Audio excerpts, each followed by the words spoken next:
So very good afternoon to one and all. I would request all participants to on their cameras.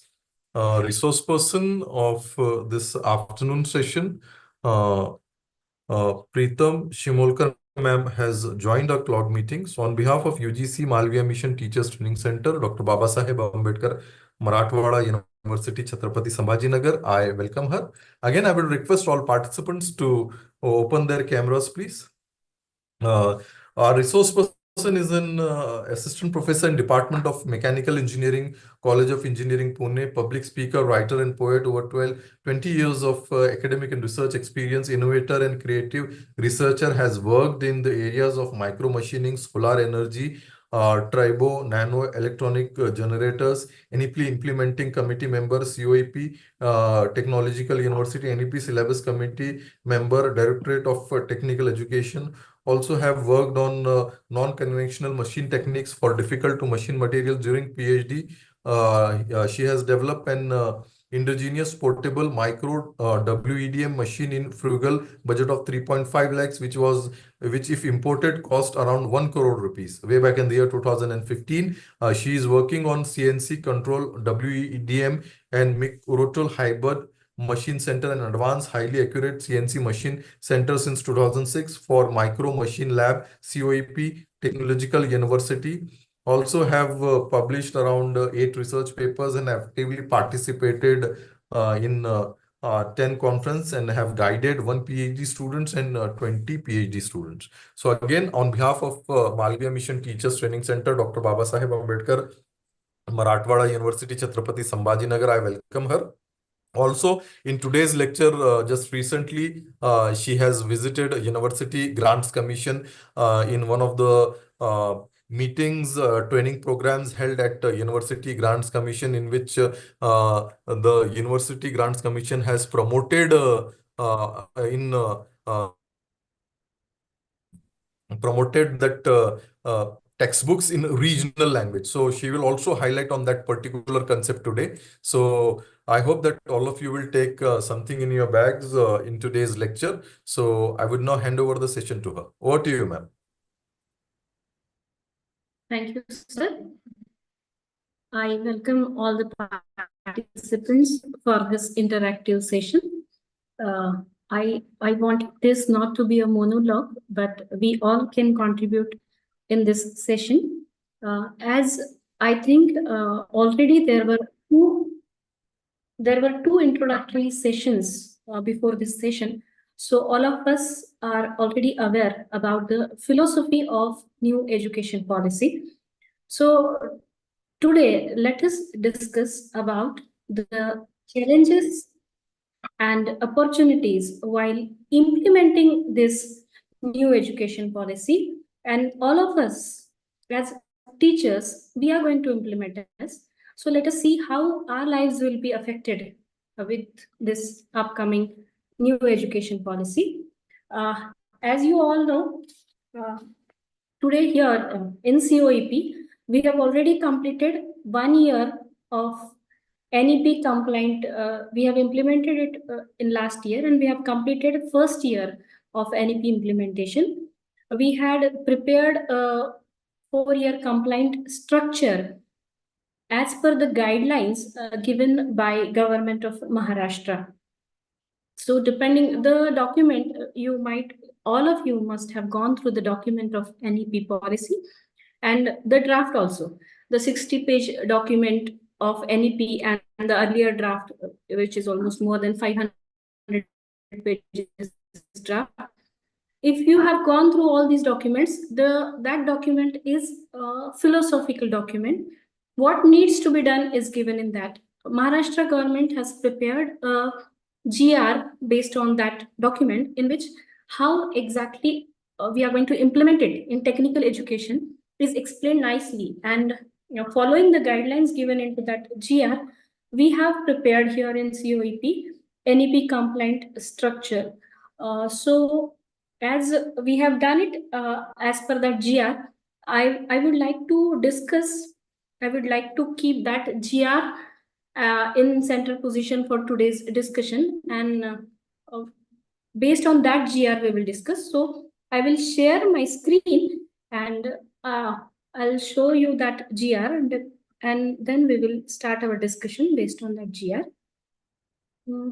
How can I share the screen where the share option is? Sir, I'm unable to see the share option here. Please enable me to share my screen, sir. I would like to show that GR to everyone.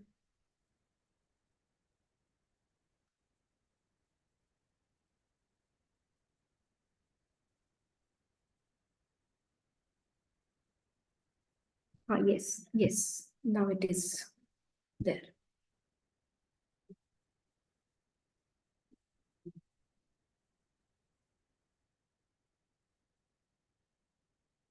Can you see the GR on screen? Is it visible? I hope it is visible to everyone. Can someone unmute and give me the feedback that whether the GR is visible to you or not? Or someone can just switch on the camera and show me thumbs up that the GR is visible. If the mics, yes. Thank you, sir. Thank you. So now, this was the GR by Maharashtra government on 4th July 2023. We all know that there are some key features of this new education policy: multiple entry, multiple exit, and most important feature of this policy is minor, starting of major and minor subjects. So all these features are included in this GR, and a credit framework structure is defined. I'll talk on the basis of engineering students. For getting a degree of, say, BTech Mechanical, minimum 160 credits will have to be gained by each and every candidate. And those 60 credits are divided in 4 years as 40, 40, 40. This is a minimum limit of credit. The maximum they can go up to 172 credits maximum.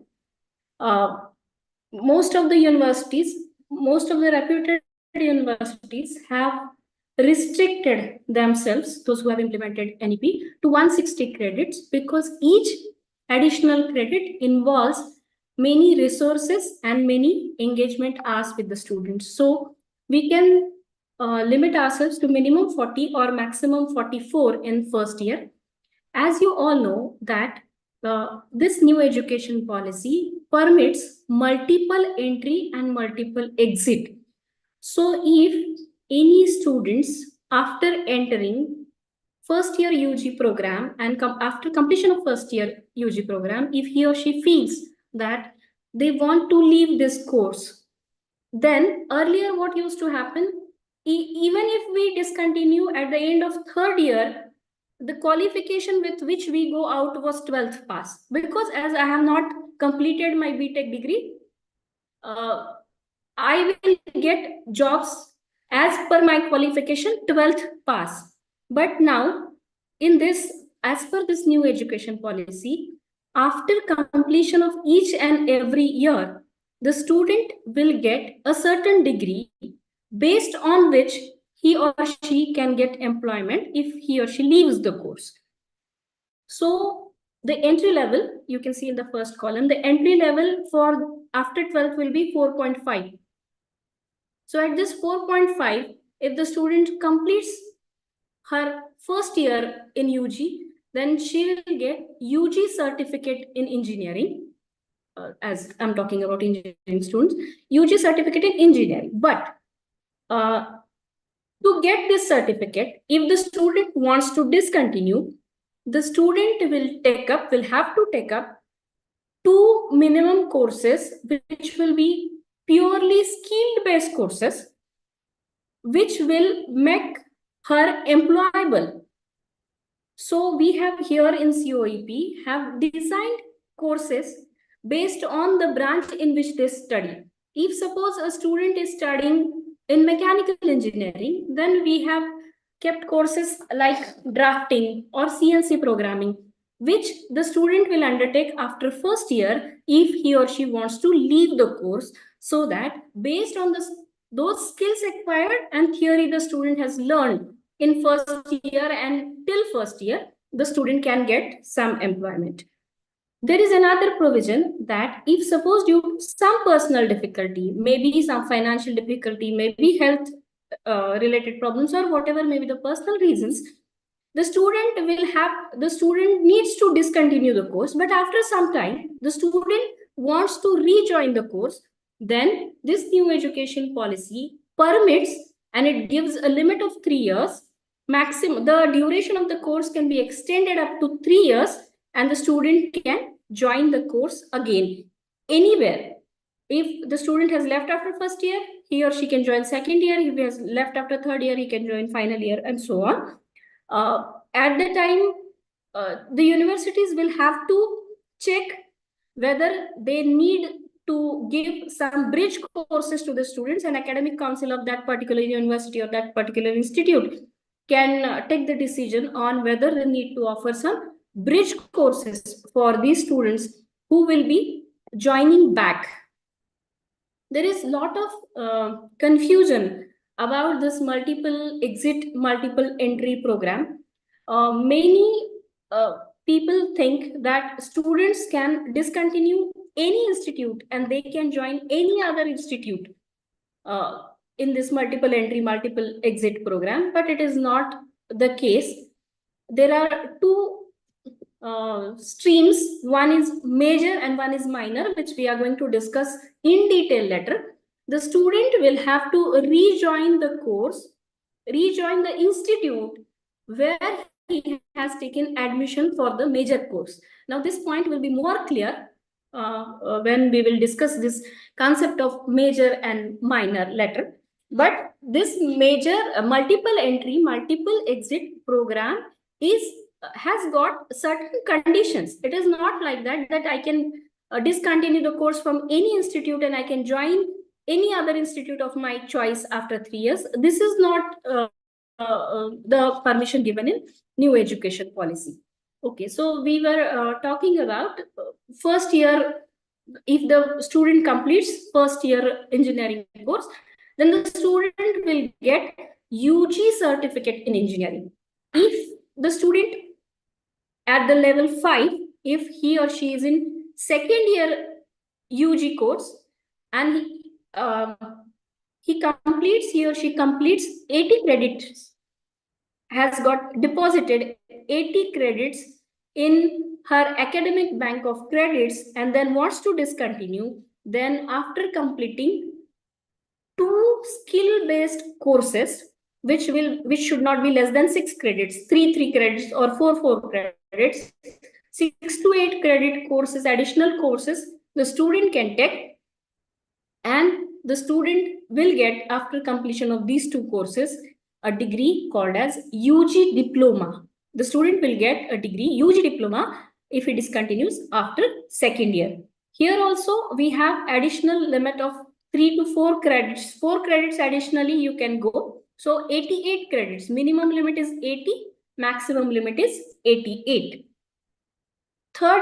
In third year, that is the level will be 5.5. If the student completes third year, the student will deposit 120 credits in her academic bank of credits, and then the student can get a degree of PVOC. After completion of 160 credits, the student will get a degree BE or BTech in engineering with multidisciplinary minor. Now this point we will talk in detail. Before that, I was talking about academic bank of credits. So I hope every one of us is aware about academic bank of credits, and most of the institutes must have completed the registration in academic bank of credits. So the students will have to deposit these 160 credits in academic bank of credits, minimum 160 decided by the institute. We will have to design our structure. And as per our then, those credits will be used, will be withdrawn. Here in this degree, the degree will be BTech in engineering with multidisciplinary minor. Degree BTech in engineering with multidisciplinary minor. Earlier, before new education policy was implemented, still some institutes were offering major and minor courses. But the concept was these minor courses or honors courses, few of the institutes were also offering honors courses or minor courses, were necessarily additional to the minimum credits. This is the basic difference in new education policy and our earlier structures, that the institutes who were offering minor or honors courses, these credits were additional credits to the minimum credits required to complete the BTech degree. But now the BTech degree itself comes with the name BTech in engineering with multidisciplinary minor. This clearly indicates that we will have to include one minor adding inside these 160 credits. So the students will take up one subject which will be known as minor subject additional to his major subject inside this 160. So in a single class, one student will be BTech in engineering, multidisciplinary minor as computer engineering. There can be her friend who will have BTech in engineering with multidisciplinary minor as economics. Now, let us talk more about this concept, that this minor need not to be from the same stream. If I am engineering student, if I am a student of mechanical engineering, I can take up minor from other departments. Here in COEP, we have a concept of school. We have a school of mechanical and materials engineering. We have school of computer engineering, and we have a school of electronics and electrical engineering. So students from mechanical engineering can take up minor from computer engineering school, or from electronics engineering school, or from civil engineering school, or they can take up from mechanical engineering also. So this is a minor which is from the same stream in which they are taking their education. But this minor is not limited to the same stream. It can be from other streams. So if a student is interested in economics, then students can go for minor other than their main stream. Also, as per the MOUs of the institute in which he or she is studying, we can give them multiple choices. They can do minor in music, they can minor in some languages, minor in sports.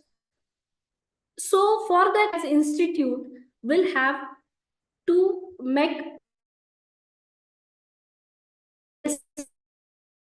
institutes from where these can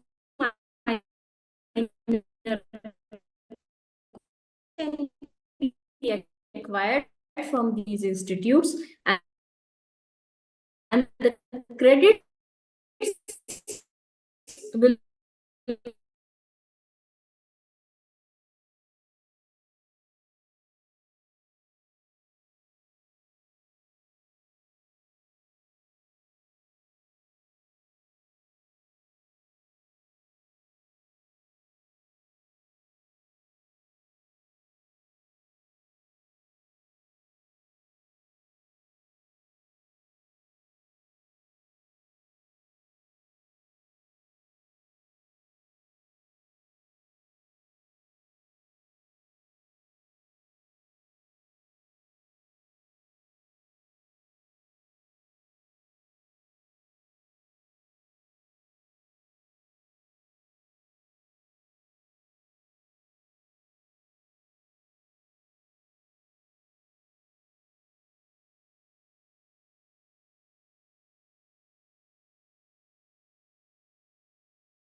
Yes, yes, I can unmute. Just please check. Am I audible? Please give me a thumbs up if I am audible. Yes, ma'am. Okay, thank you, sir. Thank you, sir. I'm sorry for the inconvenience. I got disconnected and later I was struggling to unmute myself. Anyways, we'll start from where we were talking about multiple entry, multiple exit options, and then later we started to talk about that how we can select minor subjects from streams other than our original major subject. So there are 4 years bachelor's multidisciplinary engineering degree program. The student can choose one major subject, just like mechanical engineering, computer engineering, civil engineering, and minor as per their choice. And they can learn the minor subject from different institutions. Just we were talking about examples like learning economics from Gokhale School, or say literature from some institute like Ferguson or so, or they can opt for some minor as sports, minor as music, minor as dance, minor as literature. But for that matter, the institution needs to have MOUs with these institutes so that the teachers from the other institute can take up these minor courses for these students from engineering colleges. Now, so that's why it is the flexibility is given that they can learn the minor from different institutes, but for major they will have to remain with the same institute for which they have taken admission for their major course. The credit structure and the levels for 4 years bachelor's multidisciplinary engineering program we just have discussed, and we have discussed the title they are entitled to get after completion of these credits. After minimum of 40 credits, the student will get UG certificate. After 80 credits, UG diploma. After 120 credits, BVOC. And after 160 credit, the student will get BTech in engineering with multidisciplinary minor in the stream which he or she has chosen. So this was for the basic degree, and as we said that this much flexibility is given for the universities that either from 160 to 176 they are free to decide the maximum the minimum number of credits the candidate will need to complete his or her degree. But essentially, whatever may be the institute, to get a BTech degree, the student will have to complete 160 minimum credits.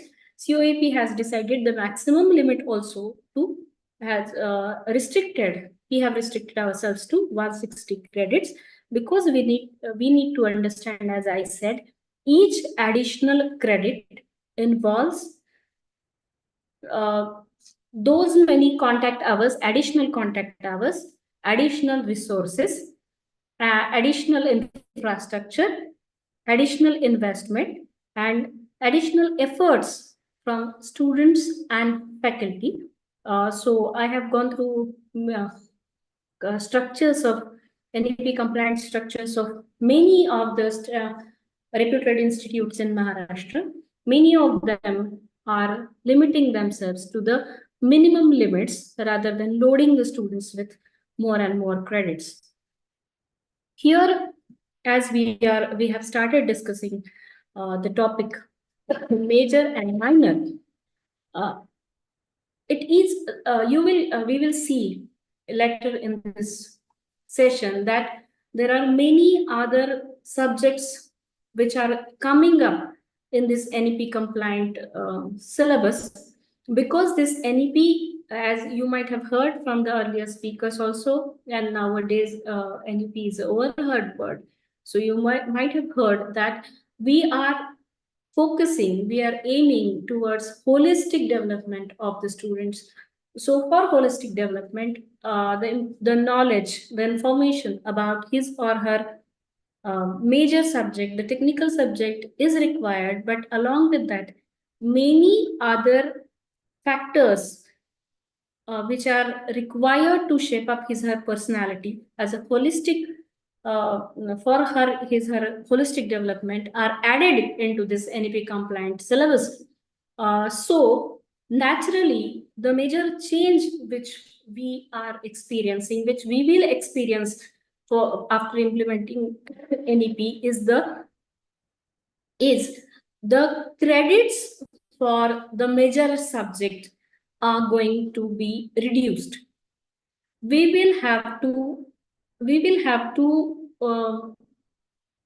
optimize the subjects and the contents of the major stream. If I'm a student of mechanical engineering, NEP says that to complete my BTech in mechanical engineering, I need to study 50% of the credits of if the limit is say 160 credit, then 50% of this 160 credit, that is 80 credits, for 80 credits, I need to study the subjects from mechanical engineering. In other 80 credits, we can include minor. What will be the distribution we'll see later, and what will be the other subjects which will be included in other 80 credits, which we are going to see later. But for the timing, let us remember that the percentage of major should not be less than 50% to attain a degree in that particular stream as a major subject. So we will have to design our structure as per this guideline. Now, today, the time may not permit us to design a NEP compliant structure. But what we do here when we conduct workshops here in COEP, that in first part of the program, part of the workshop, we explain these guidelines into the government resolutions, the Shasan Niyam, to the participant, and in second half, we ask the participants to prepare an NEP compliant structure in groups, and then we evaluate the NEP compliant structure prepared by the participant in the workshop here. So today time will not permit me to get this exercise done. If time permits, if there is a scope of at least, because it will take at least 2-3 hours. So in this session, it may not be possible.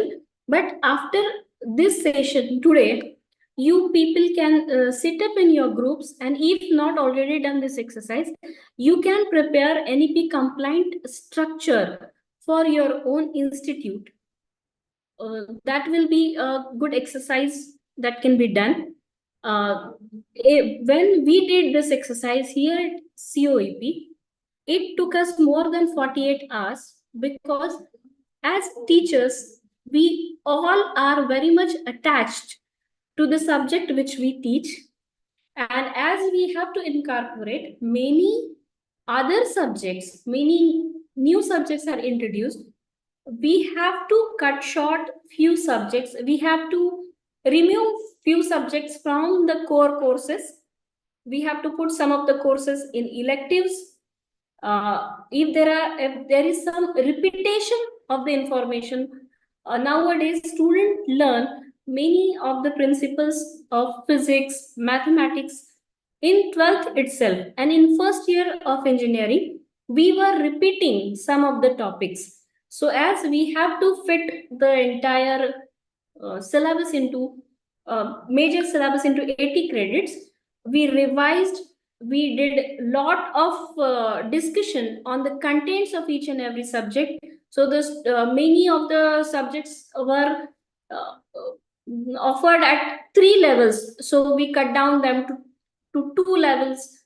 Some courses were put into elective basket and so on. So this rigorous exercise will have to be done at university level, those who will be implementing this NEP compliant structure from this year, who will be preparing this NEP compliant structure. Okay. So let us move on to the next point where we got disconnected. We discussed this first degree with minimum 160 credits. Now there can be a bachelor's degree, BE or BTech in engineering with honors and multidisciplinary minor. Now, if the student will have to get an honors degree in engineering, then the student will have to take up at least 20 additional credits.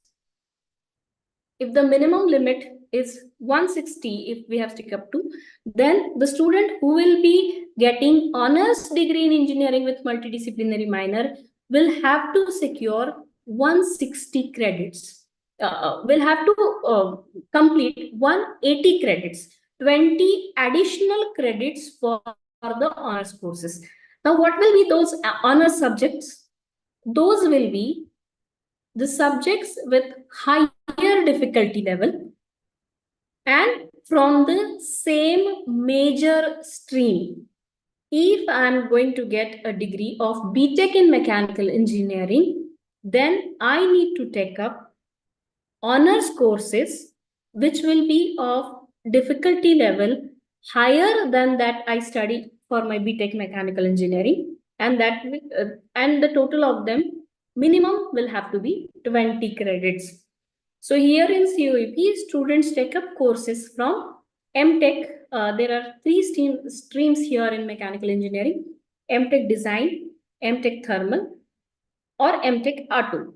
Then the student decides in which stream he or she will take up his honors courses, and then he will stick up to that particular stream and will take up those courses from that streams which will be of the postgraduate level. So the student will get MTech in, the student will get BTech with honors. The next course, now this is exit level, that the level is 6.0, and the student will complete the degree in 8 semesters itself. There is one more possibility that the student can get BTech in engineering honors with research and multidisciplinary minor. Now, there are two types of honors possible. One which we have just now discussed, in which the student will take up 20 credits additional course from higher difficulty level. The second option is the student can complete, the students take up research project in their final engineering, in their final year of engineering. If the student takes up another research project, if he or she completes 2 research projects, then worth equivalent to 20 credits, another research project will be equivalent to 20 credits, then the student can get BTech degree, BTech in engineering, honors with research, because this student has not, this student is not appearing for the subjects of higher difficulty. Instead, the student is taking up additional research problem. That's why this degree will be called as 4 years bachelor's degree, BTech in engineering, honors with research and multidisciplinary minor. This is something compulsory. And I'm again and again repeating that these multidisciplinary minor credits are included in the minimum level of 160 credits. Another possibility, at 6th level itself, the student will complete the course in 8th semester itself. The another possibility is 4 years bachelor's degree, BE, BTech in engineering or technology, major engineering discipline, for example, my major engineering discipline is say mechanical engineering with double minors. Now, what is this? What this degree is about? In this degree, I will take up 160 credits. Into those 160 credits, I will complete one minor of my own choice. That is something mandatory for me. Other than that, I will take up one more minor of my choice.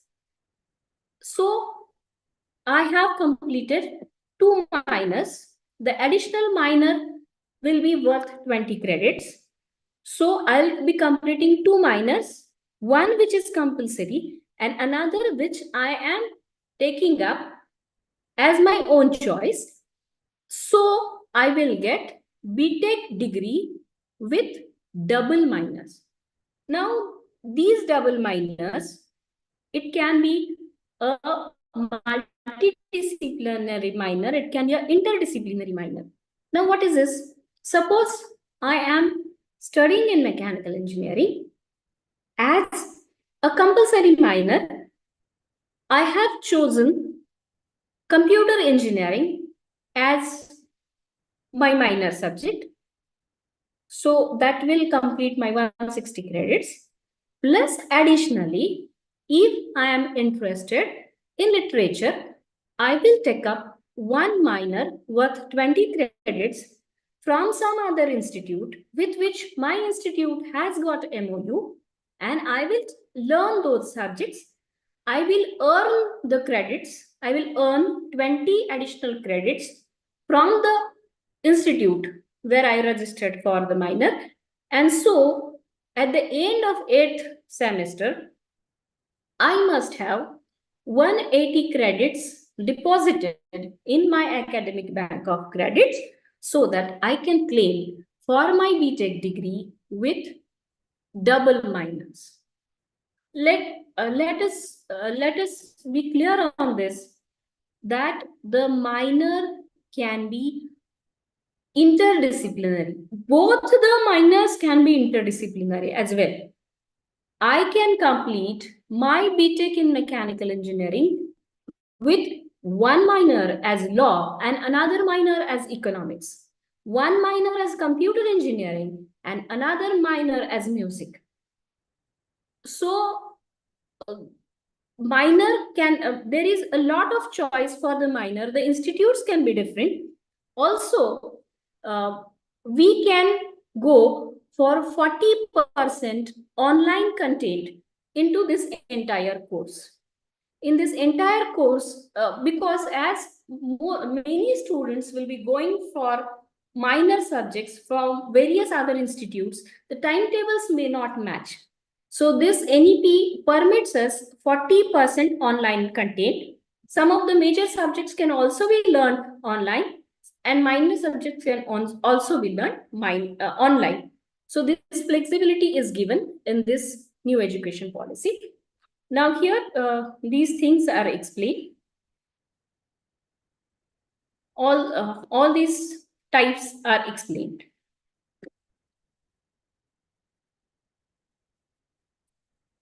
Yes. So this NEP 2020 4 years multidisciplinary engineering curriculum framework gives us flexibility to move from one discipline to study to another, discipline of study to another. Earlier, because as parents, we all have experienced this thing, that our child is interested in, say, music, say, dance, say, in arts. But as parents, we always used to say that, no, these are your hobbies. Please keep them aside and study, say, engineering or medical or anything which will give you your bread and butter. But now, because of this new education policy, the children can study the subjects of their own choice. And so every individual will have different sets of capabilities. that will add a flavor to the job in which they'll be entering after completion of their studies. The opportunity for learners to choose the courses of their interest in all disciplines. So this we need to learn, and we have to go for more and more MOUs with institutes. The multiple entry and exit options with the award of UG certificate, UG diploma or 3-year degree depending upon the number of credits secured. The flexibility for learners to move from one institution to another to enable them to have multi or interdisciplinary learning. There are three concepts: multidisciplinary, interdisciplinary, and transdisciplinary. The definitions of all these three words is given nicely in the NEP document. We need to understand the meaning of these three words nicely. As we all know that this new education policy gives more importance to skills and not information, because if as we all know that in actual working we need to know the skill along with the information.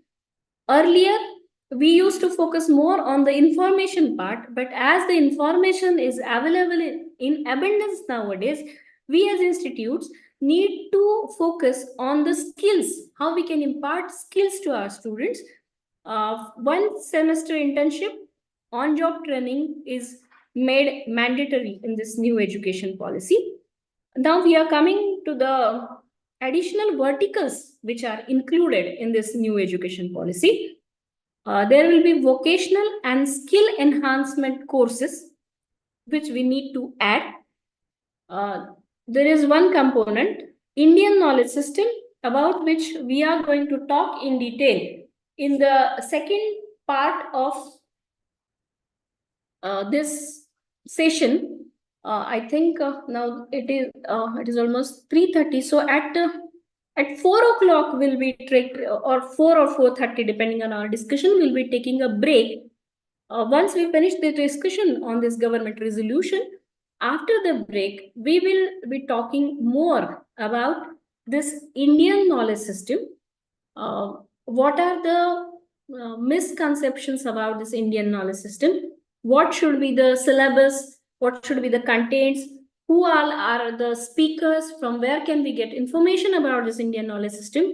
And so on. So we'll be discussing this Indian knowledge system in detail in the next part of this session. Then community engagement project. This is also a very interesting feature of this new education policy, in which the students take up some activity which will be of some use to the community, social relevance. We will talk in detail about this also, and how it is implemented in College of Engineering, Pune. That also we can discuss. Then horizontal and vertical mobility with multiple entry and exit options at each level that we have discussed. Then skill-based courses and internships are available for exit at different level. Even AICTE has also launched a portal on which many internships are available. Credits for co-curricular and extracurricular activities as curricular activities, besides provision of credits for the ability enhancement courses and value education courses. Few of the institutes have included the credits for working in various technical and non-technical clubs into these in this head, as the credits are included in either in AEC or value education courses. As we discussed that the students have lot of choice. This is a choice-based credit system. These are some of the buzzwords which we have heard many times, choice-based credit system. So here the choice is for selecting, as I said, our compulsory minor. If I opt for double minor, then second minor can also be chosen. And under open electives, also the student can choose subjects other than his or her, where the student can learn few courses other than his her major courses. The flexibility to switch to alternative modes of learning, offline, ODL and online learning, and hybrid modes of learning. We have just now discussed that we can go for many courses online. Nowadays, even before implementation of new education policy, many of the institutes were offering NPTEL courses, and there is a huge number of courses, large number of courses available on the website of NPTEL, from which students can take up subjects of their own choice, which we used to do earlier also. These courses can also be included in our 4 years NEP compliant structure wherever possible, as we can go for 40% online content. We can include many of the NPTEL courses in our curriculum.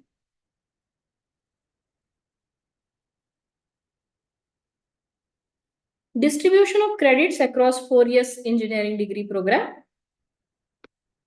Now, as I said that this core subject, if suppose my core subject is mechanical engineering, then the total credit of mandatory and elective courses which are offered from mechanical engineering should be minimum 50% of total credits.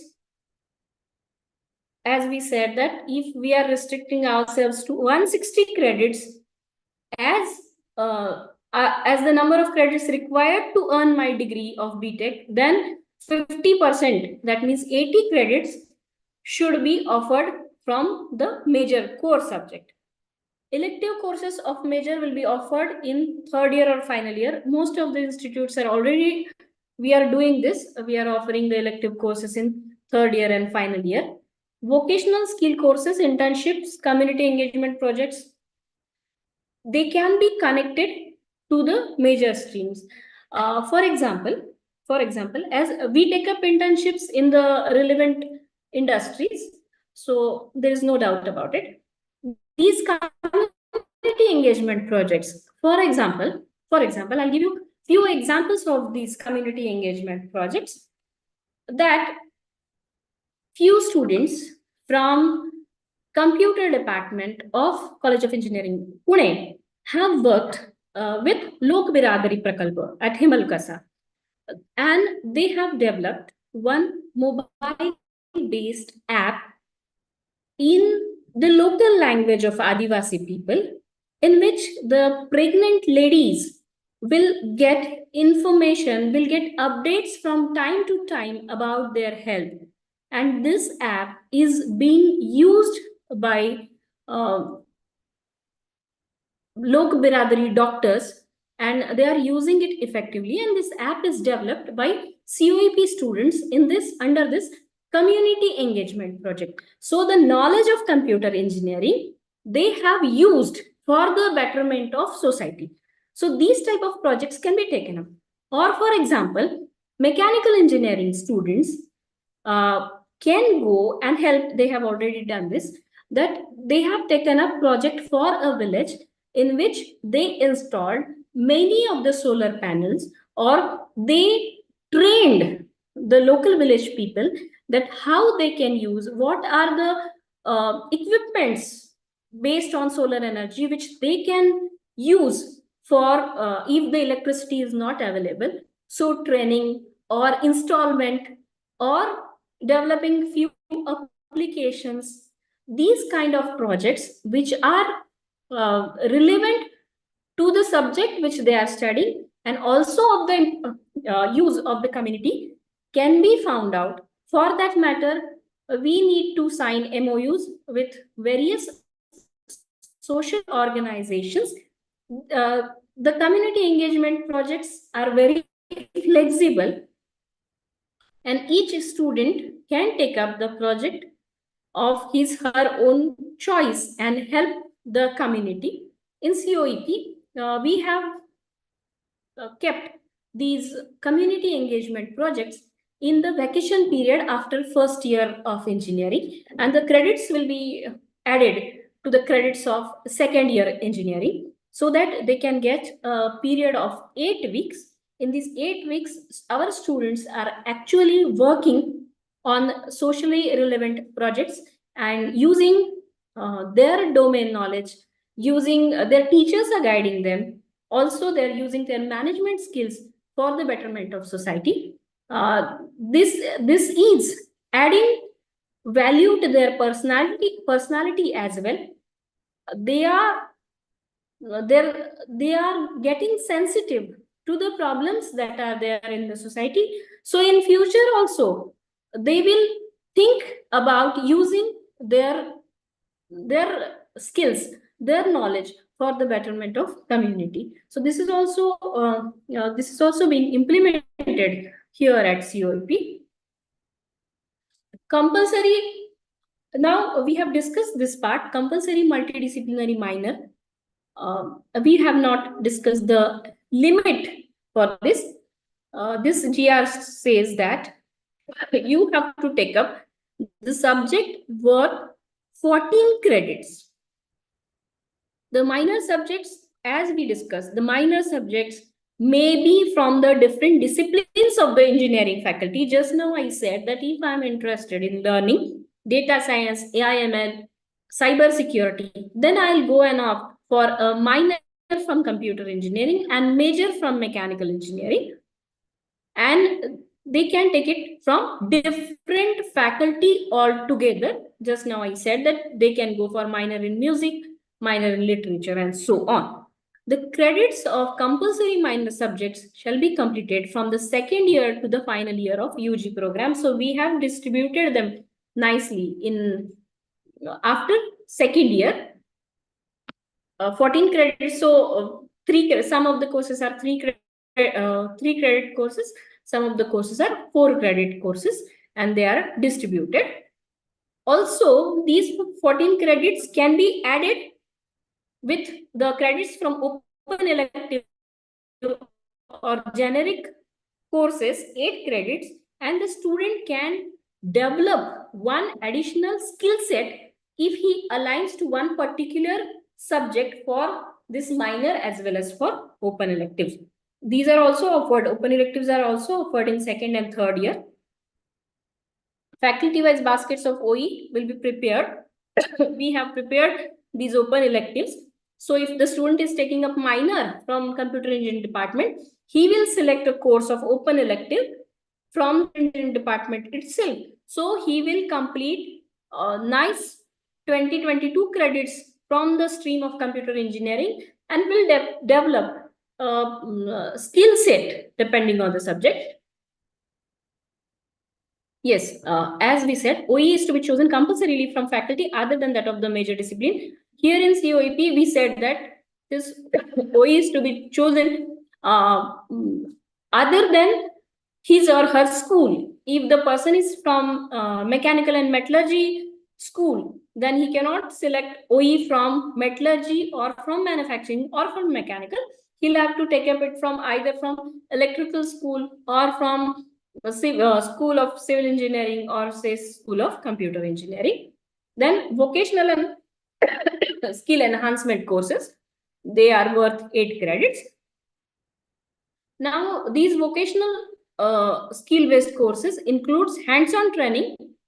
It can be based on major or it can be based on minor subject. In first 3 years, if time permits, I'll show you the COEP's NEP compliance structure. It is available on our website as well. There you can see how we have distributed these courses semester-wise. For that matter, we'll have to have equipped laboratories. That is a basic requirement. Skill enhancement courses. Skill enhancement courses are offered in first 3 years. I will show you, if time permits, I'll show you what are the skill enhancement courses offered in mechanical engineering and what are the basket offered here. Ability enhancement courses, Indian knowledge system and value education system. They all make together 10 credits. Now this in ability enhancement courses, which are worth 4 credits, we need to teach them 2 languages. One is English and another is any Indian language. They have given us the list of Indian languages which we can teach. So we can select any of the Indian language and compulsorily one English, because many times we have seen that many students struggle to communicate. They cannot communicate their thoughts, and that's why it creates a hurdle in their progress. So to enhance their communication is equally important. That's why we have to include compulsorily these 4 credits for ability enhancement courses, in which we will teach them 2 languages. One is English and another is any Indian language. IKS, we will talk about IKS in detail. Just a minute, there is some guest.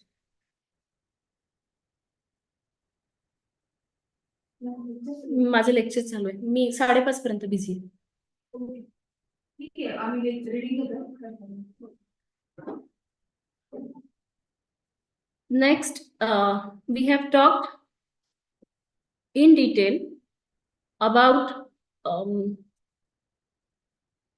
yes, we will talk in detail about IKS and what should be the content in IKS and what are the misconceptions. We'll talk in later about this. Then in VEC, that is value education courses, we are free to choose the courses which will stick up to the idea of value education. For example, they have given few examples like environmental science. This environmental science subject is made compulsory in the UGC guidelines also. Here also in COEP also we teach this environmental science. Even before NEP, we used to teach environmental science, languages, psychology, Constitution of India.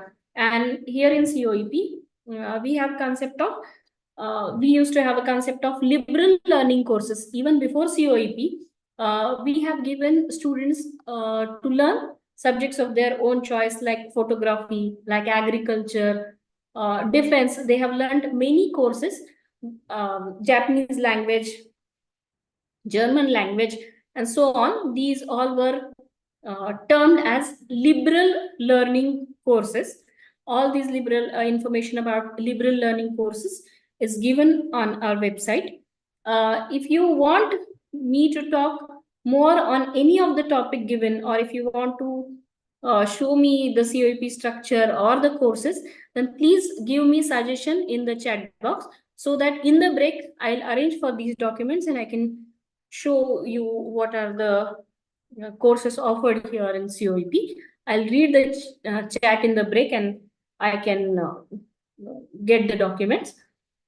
As we said that the field projects and community engagement projects is excellent opportunity for us to serve the society, and students are doing excellent in these projects. We have done MOUs with various social organizations, and if the students with nowadays students are very competent to make use of technology, and if these students go and work in these socially relevant problems, and if they go and try to solve the community problems, they can be of great help to the community, and it gives them satisfaction also.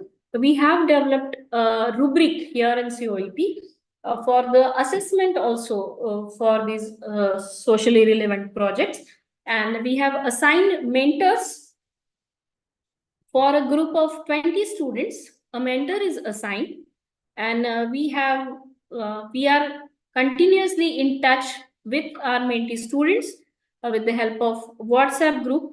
They are updating us continuously. We have prepared guidelines to give the project report, how the presentation will be, how the project report will be written, and we have prepared rubrics for the assessment for this community engagement project.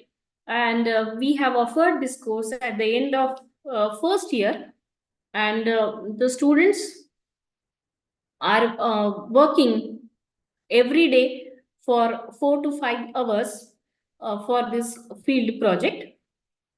And the credits will be added. These 2 credits for field project will be added in their third semester of engineering, first semester of second year, I mean. Yes, and there will be a lot of co-curricular courses. Earlier we used to call them liberal learning courses. These co-curricular courses worth 4 credits are to be included. They can include in every institute. Already we must be offering many, there must be many co-curricular activities going on. They have given some examples like yoga, sports, cultural activities, NSS, NCC, fine arts, performing arts, applied arts, etc. The maximum credit for these co-curricular courses will have to be restricted to 4 credits. Many earlier also, before NEP also,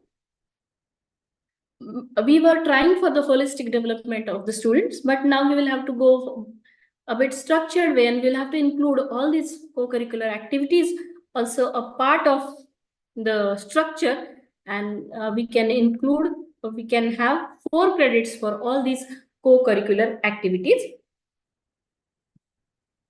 We have discussed in detail this double minor or honors program. So whosoever will get double minor degree or honors degree will have to take up 20 additional credits as compared to other students to get a double minor degree or honors degree. In honors also we have seen there are 2 types: honors, in which the student will take up subjects of higher difficulty level, or honors with research, in which the student will take up additional research project. In double minor, the student will take up 1 additional minor, multidisciplinary, interdisciplinary minor other than the compulsory minor. Okay, so these credits are to be distributed. These credits are to be distributed from second year onwards to final year. That distribution you can see in the NEP compliant structure of COEP. We have distributed them after second year. Yes, honors with research they are talking. Now, as I said, that for this particular degree, honors with research degree, the additional credits are to be completed in the final year itself, because as I said, a research project, 1 additional research project will have to be completed, and research project is generally based on application of the knowledge which the student has gained so far. So the credits cannot be distributed. The student will have to get the credit in the final year. It comes at the highest level of Bloom's taxonomy, the research project. So naturally, we'll have to complete this in the final year. As I said, the UGC regulation permit up to 40% of the total courses being offered in a particular program in a semester through online learning courses offered through the Swayam platform. Many students are nowadays going for the MOOC courses, and we can include the elective. We can go for many electives from the MOOC platform, and this gives boost to the choice-based credit system, because as the students are taking up courses from MOOC platform, NPTEL platform, we need not to restrict the elective 1 or 2 or 3. There can be n number of electives which the students can go for, because the students learn and are getting evaluated by the NPTEL. So we need not to have additional teachers, additional experts for those particular subjects. So we can make use of NPTEL courses as much as possible, and the fees is also very minimum. Last year, if I'm not mistaken, it was 1100 or something for the students. So the fees is also affordable. Now here they have given credit semester-wise credit distribution structure for 4-year UG engineering program, 1 major and 1 minor. These are the guidelines. So we are free to make some changes depending on the availability of the faculty. For example, they have said that basic science courses and engineering science courses, BSc or ESC is the nomenclature given. Say in first semester, suppose one course is to be offered in first semester, but there are 10 divisions and the faculty teaching that particular subject are limited. So we can divide that 5 divisions will have that particular subject in first semester and 5 divisions will have that particular subject in second semester. So there is a slight flexibility. These are the guidelines, but overall we have to design our structure based on these guidelines. We'll have to stick up the guidelines for the maximum number of credits for a particular vertical to this GR for all the colleges in Maharashtra. This nomenclature, this new nomenclature, we will have to learn, we'll have to remember. Now, there are program core courses known as PCC and program elective courses known as PEC. So if I belong to mechanical engineering, then heat transfer, machine design, fluid mechanics, these all will be known as PCC.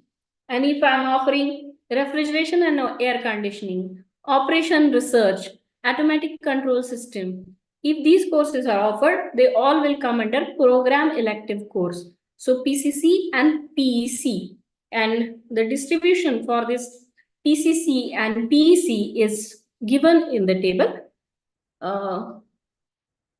Now, the total number of credits, the limit from minimum to maximum is also specified over here. So we will have to go through the existing structure of our university and we'll have to rearrange what will be the maximum total credit for basic science courses, for engineering science courses, from program specific courses and so on. We'll have to look into and we'll have to rearrange these courses.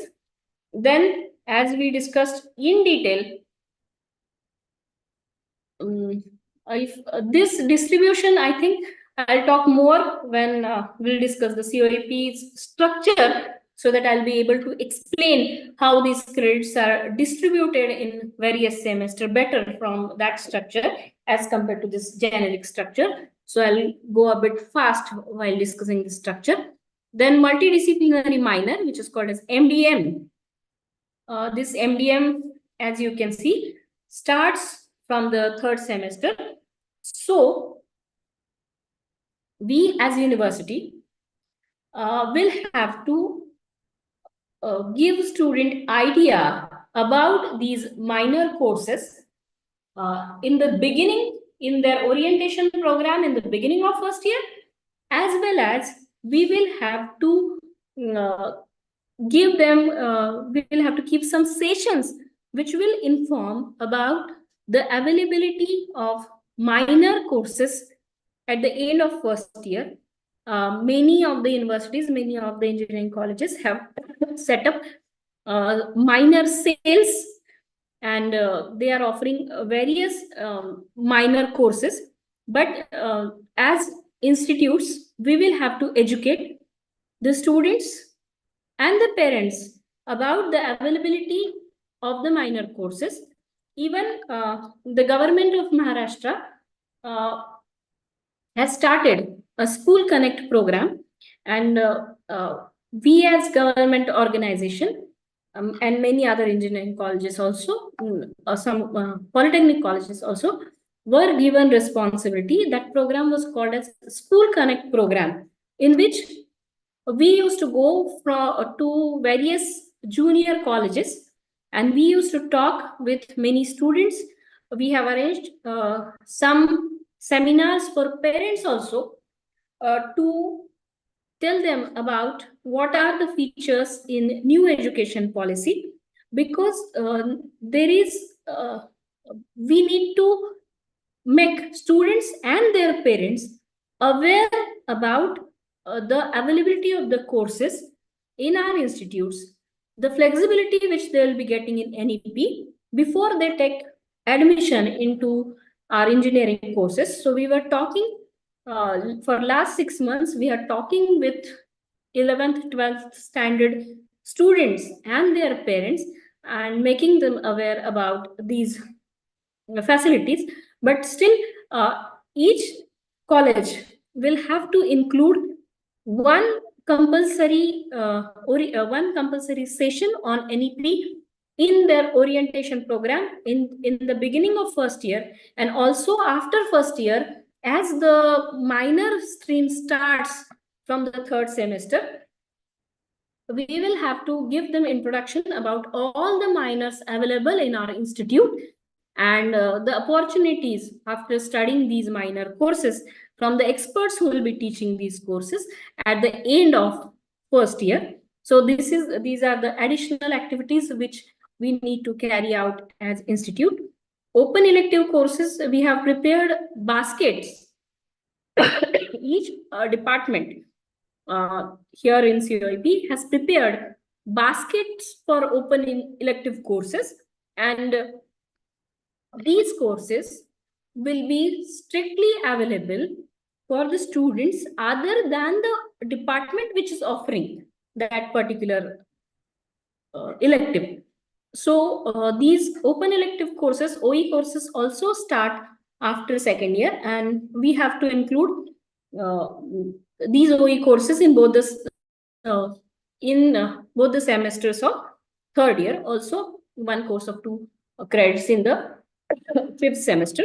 So this OE will make up 8 credits, and as we said, this multidisciplinary minor will take up 18 credits. So nice 22 credits.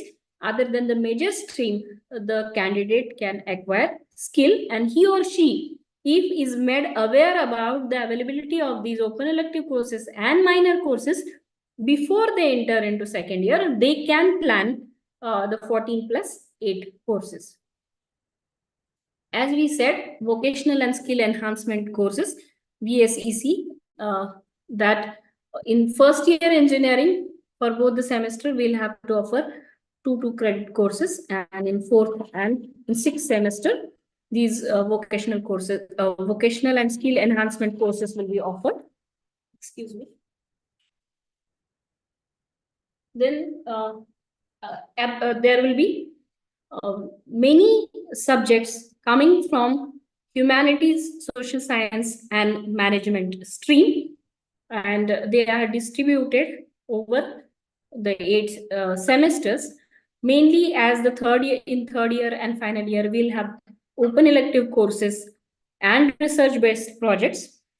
These humanities HSSM projects, HSSM subjects are in first or are to be covered in first or second year subject. That's why preparing the syllabus of Indian knowledge system and getting hold on experts of Indian knowledge system is very much necessary, because in the first year itself, we'll have to take up this course on Indian knowledge system. Entrepreneurship, economics, and management courses. Here we have Bhavi Institute of Entrepreneurship here in our campus, and we used to take up these courses on entrepreneurship even before NEP. Now we have included them in third and fourth semester. As we said that 4 credits will be given to value education course. Then compulsory on-job training or OJT, which will be worth 12 credits, and liberal learning courses. If possible, I'll try and get the list of liberal learning courses of our institute that will be offered for 4 credits. So as you can see, 20 to 22 credits in each semester adds up to 160 credits. Minimum limit, maximum limit 176. This is the new nomenclature: open elective OE, vocational and skill enhancement courses, VSCC, vocational skill courses, VSC, ability enhancement courses, AEC. IKS is sometimes nowadays called as BKS also. Some of the universities have started calling it as BKS because it is either you can call it as Indian knowledge system or you can call it as Bharatiya knowledge system. Then field projects, community engagement projects, we have talked in detail about this. Okay. As they said that this is a broader framework of credit distribution across these 7 verticals as per the AICTE rules and regulations, but we are free to change it a bit in the given structure as per our availability of resources and faculty and students' convenience. Now, in this GR, the concept of major and minor courses is explained nicely. Professor R.D. Kulkarni has worked a lot for preparing this GR. We discussed our doubts before preparing the final NEP compliant structure with Professor Kulkarni many times, and we got it. We got our concepts cleared from him. So now Indian knowledge system, they say that there should be some introductory course on Indian knowledge system mandatory in the first year. Later, there is one more GR. After this GR has come, one more GR has come, which says that we can include IKS course specifically related to the major subject whose credits can be taken up from program core courses at higher levels also. And there are guidelines of UGC about the IKS. There are UGC guidelines available on IKS. If time permits, I'll show you the document in the next session that what are the UGC guidelines about IKS and what are the subjects that can be included in this. Yes, I was talking about these 2 courses, that the course can be generic IKS course and the next course can be subject specific IKS course. So what is this generic IKS course? These are expected to contain basic knowledge of the IKS. So what is meant by IKS? It should contain introductory information, and the students will get a generalized basic information. Later, once the student has understood the concept of Bharatiya Jnana Parampara, that is Indian knowledge system, then he can go for subject specific IKS course. Then if that means that if I'm a student of metallurgy, then I will learn specifically that what were the methods of preparing metals in ancient time, and some special case studies like how we were able to prepare those rust-free iron pillars and so on. Some case studies also can be included into that particular IKS subject. But we will have to take up lot many pains to collect the study material and prepare our syllabus and find out subject expert for these subject specific IKS courses. Autonomous institutes, universities may evolve their own IKS subject related courses by following UGC guidelines in this regard. So here, I would like to talk something more about this. As sir said that yesterday I attended, day before yesterday, I attended one seminar based on book writing in regional languages at New Delhi. and many higher officials, education ministers, education minister for state, UGC chairman, honorable UGC chairman, honorable AICT chairman, all the dignitaries were present, and the government has taken up this project of writing in, not only engineering, the textbooks in regional language. Say I'll be contributing in regional in Marathi. We will be preparing here at COEP. We have started writing textbooks in Marathi, and we have started. Why I started this topic here, because we have we are writing COEP's textbook on IKS in Marathi. Now, here in Pune, we have many experts. Suppose I come in contact with one person who has studied Vimana Shastra. I know a few people who are working that what are the books available in which the technology to develop an aeroplane is written. So they have studied that particular. I have come across some people who are studying why Sanskrit is more relevant as programming language to computer, and they have studied the roots of binary system, 0-1 system in our Chanda Shastra, and they have studied a lot on that. So some people, I came across few people who have studied water management system in ancient times. And I know few people who are working in Bharava Samvardhan. In old times, the wells were called Bharav. The big wells were called Bharav in Marathi, and many people are working on Bharav Samvardhan.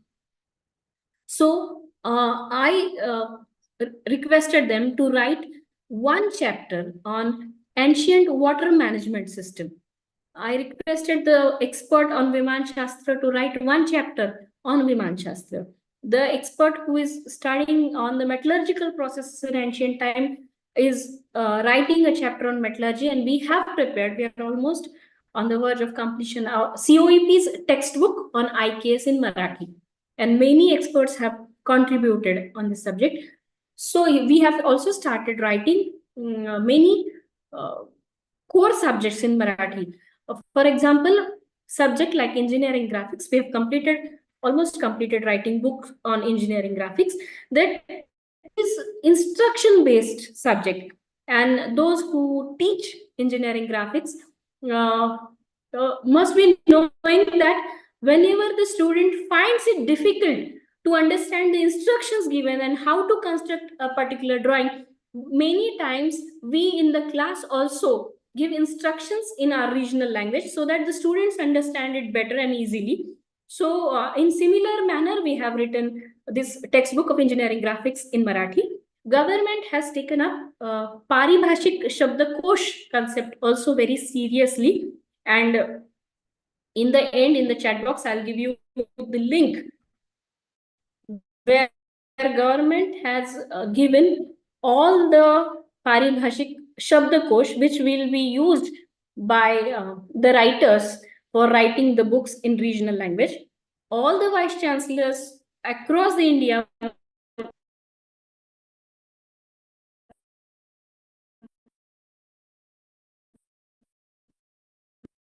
were present yesterday. So you can contact the vice chancellor of your particular university through your head of the institute, and if you are willing to write textbook in your regional language, you can always go and volunteer yourself to take up this project. This is highly encouraged, and perhaps we will get few benefits in our career also if we take up this project at this earlier stage. They have mission. They have taken up this mission for next 3 years, and all the subjects, textbooks of all the subjects will be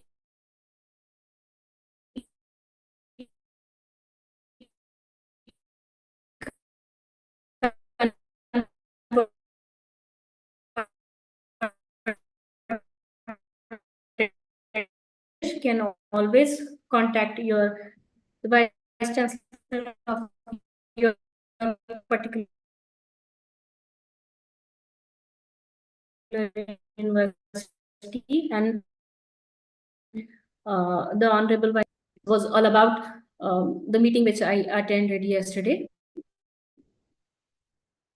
And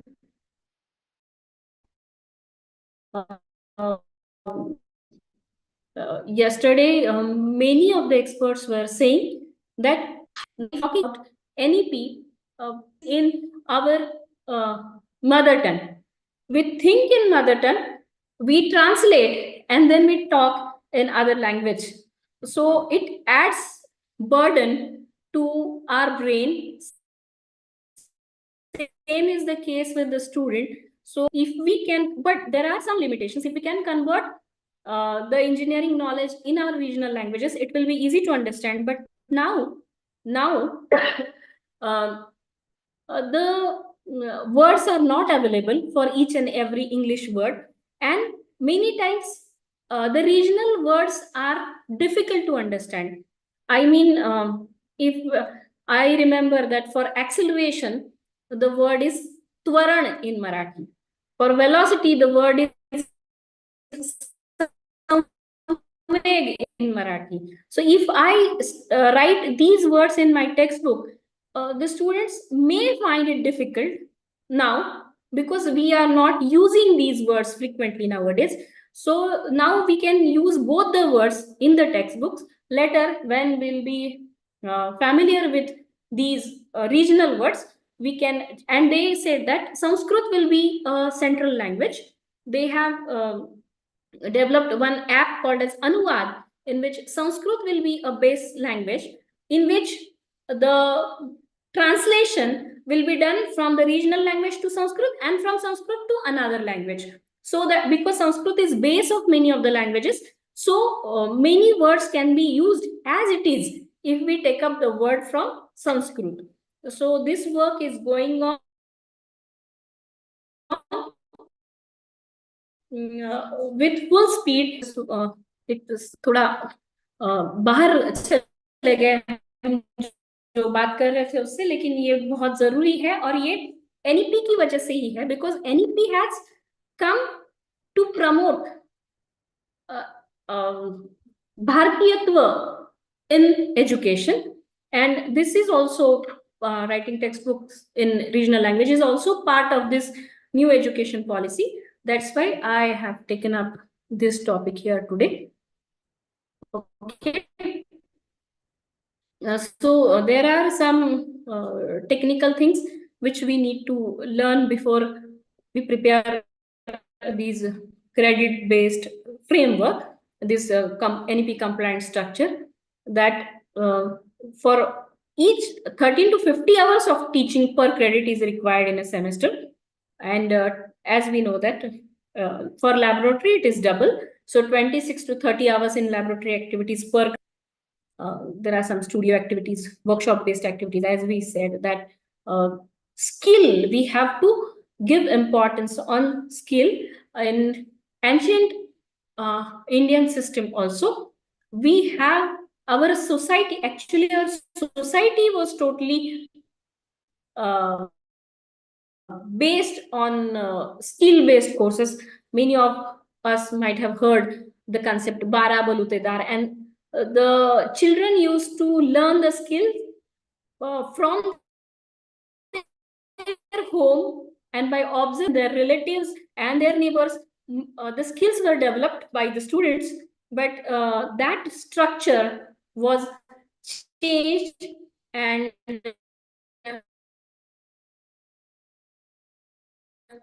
as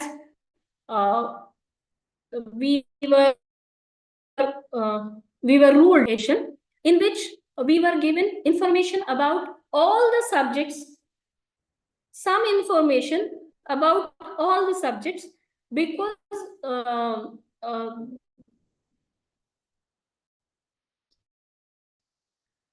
British people wanted us to use for their work. So the education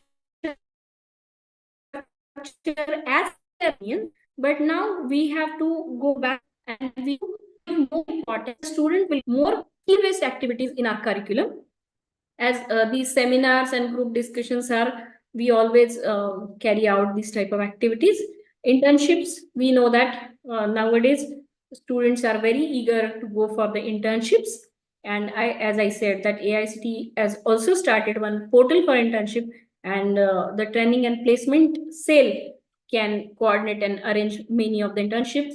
Nowadays, many companies are giving placement offers also, pre-placement offers for their interns.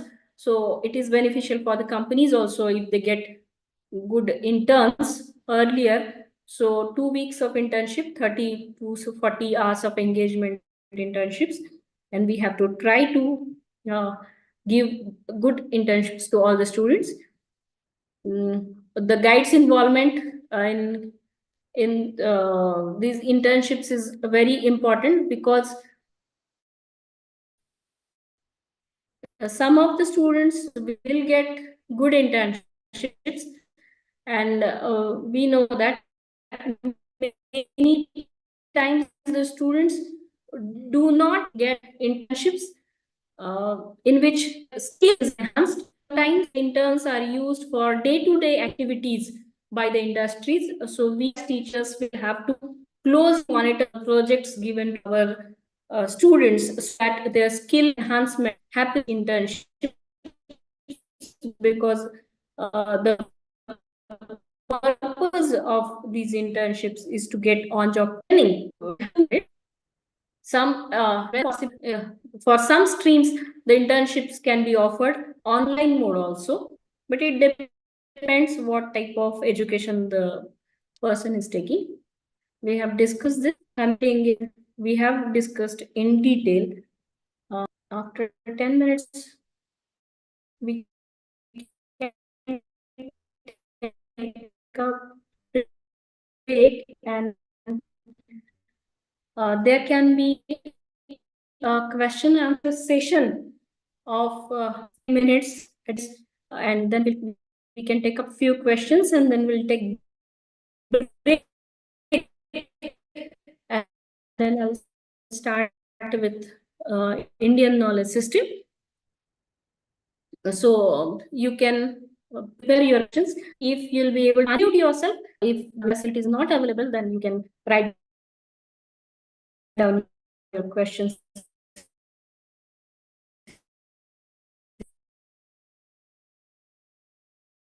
in the chat box.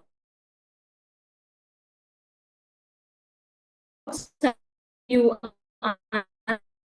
answer, and give you my mail ID and my mobile number also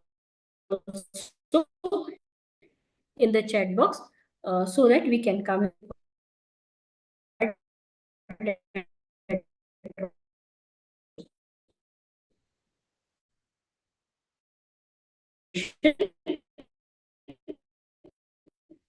and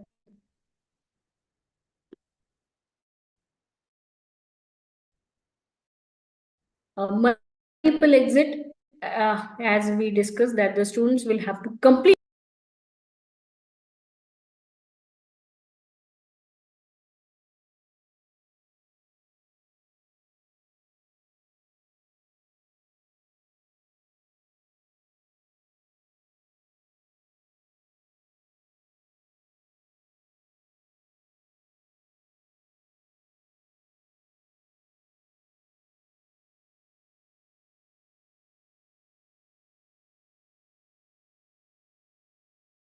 for a while. Anyways.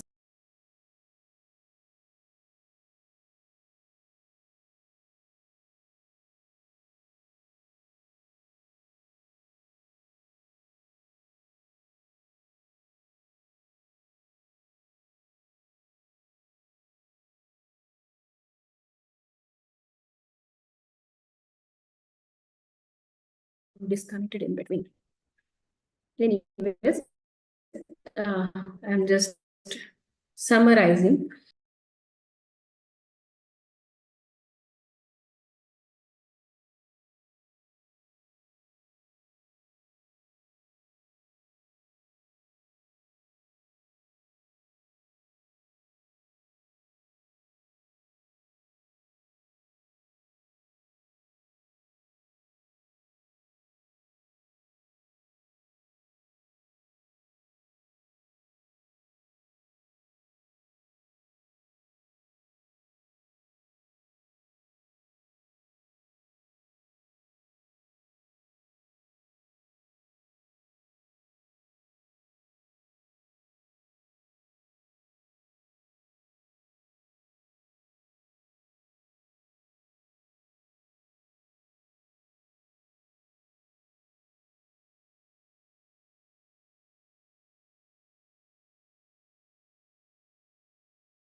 Yes, ma'am, I have made you a co-host. Thank you, sir. Thank you. Thank you. What I will do now, ma'am, I will allow all participants that are host meeting, no, to unmute themselves. Even now It you'll will be get better. disconnected, no? So you Yes, will be sir. able to unmute yourself, huh? And sir, I can take up the question and answer session also because Yes, I'm about yes, to yes, finish my first part yes. of my session. So I'll take up question and answers. Okay. And if any problem, you call me on my another number, ma'am. My another number I have given you. I will just text sir you. हाँ? That is there but मैंने store नहीं किया. आप please अच्छा नहीं, WhatsApp मैं पे अभी एक बार टेक्स्ट कर देता हूँ, व्हाट्सएप पे जी टेक्स्ट सर. करता हूँ. जी सर. हाँ, जी सर. जी sir. Take care. Okay. Thank you. I think sir सबको ही अभी अनम्यूट कर रहे हैं तो हम लोग क्वेश्चन आंसर्स भी ले सकते हैं अभी 10 मिनट के लिए अगर कोई क्वेश्चन है तो. And you can ask question in Marathi, Hindi और इंग्लिश. हम लोग भी थोड़ा रीजनल लैंग्वेजेस यूज करेंगे क्वेश्चन आंसर्स में भी. Please feel free to ask. हा मॅम. जी Hello. Sir. Rokade sir. Yes sir. हा मॅम, मला हे म्हणायचं होतं, नवीन शैक्षणिक धोरणामध्ये योगा आणि शारीरिक शिक्षणाचा आपण उल्लेख केला. हा तर न्यू एज्युकेशन पॉलिसीमध्ये योगा आणि शारीरिक शिक्षणाला काय स्कोप आहे आणि त्याच्या टीचर संदर्भामध्ये, वर्कलोड संदर्भामध्ये आपल्याला काही सांगता आलं तर बरं होईल.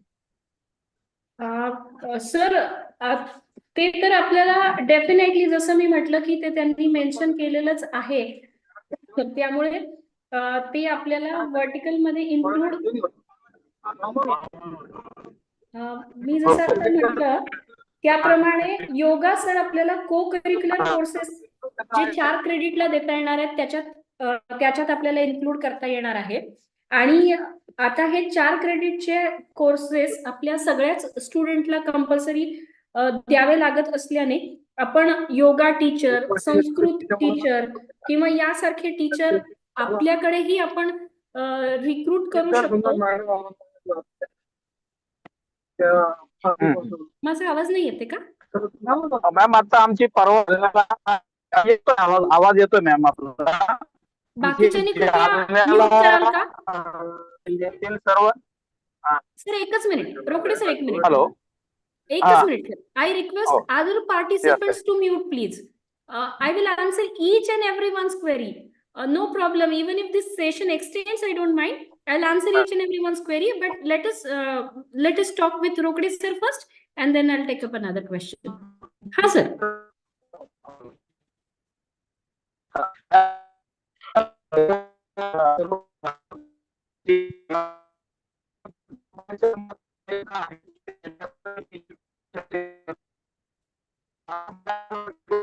सर तुमचा आवाज नाही येते मला. मला वाटतं मी दुसरा एखादा प्रश्न घेते तोपर्यंत आपण थोडंसं कनेक्टिव्हिटी आलात की आपण परत तुमचा प्रश्न घेऊ. आणखीन कोणाला विचारायचंय? Is there anyone else who would like to talk?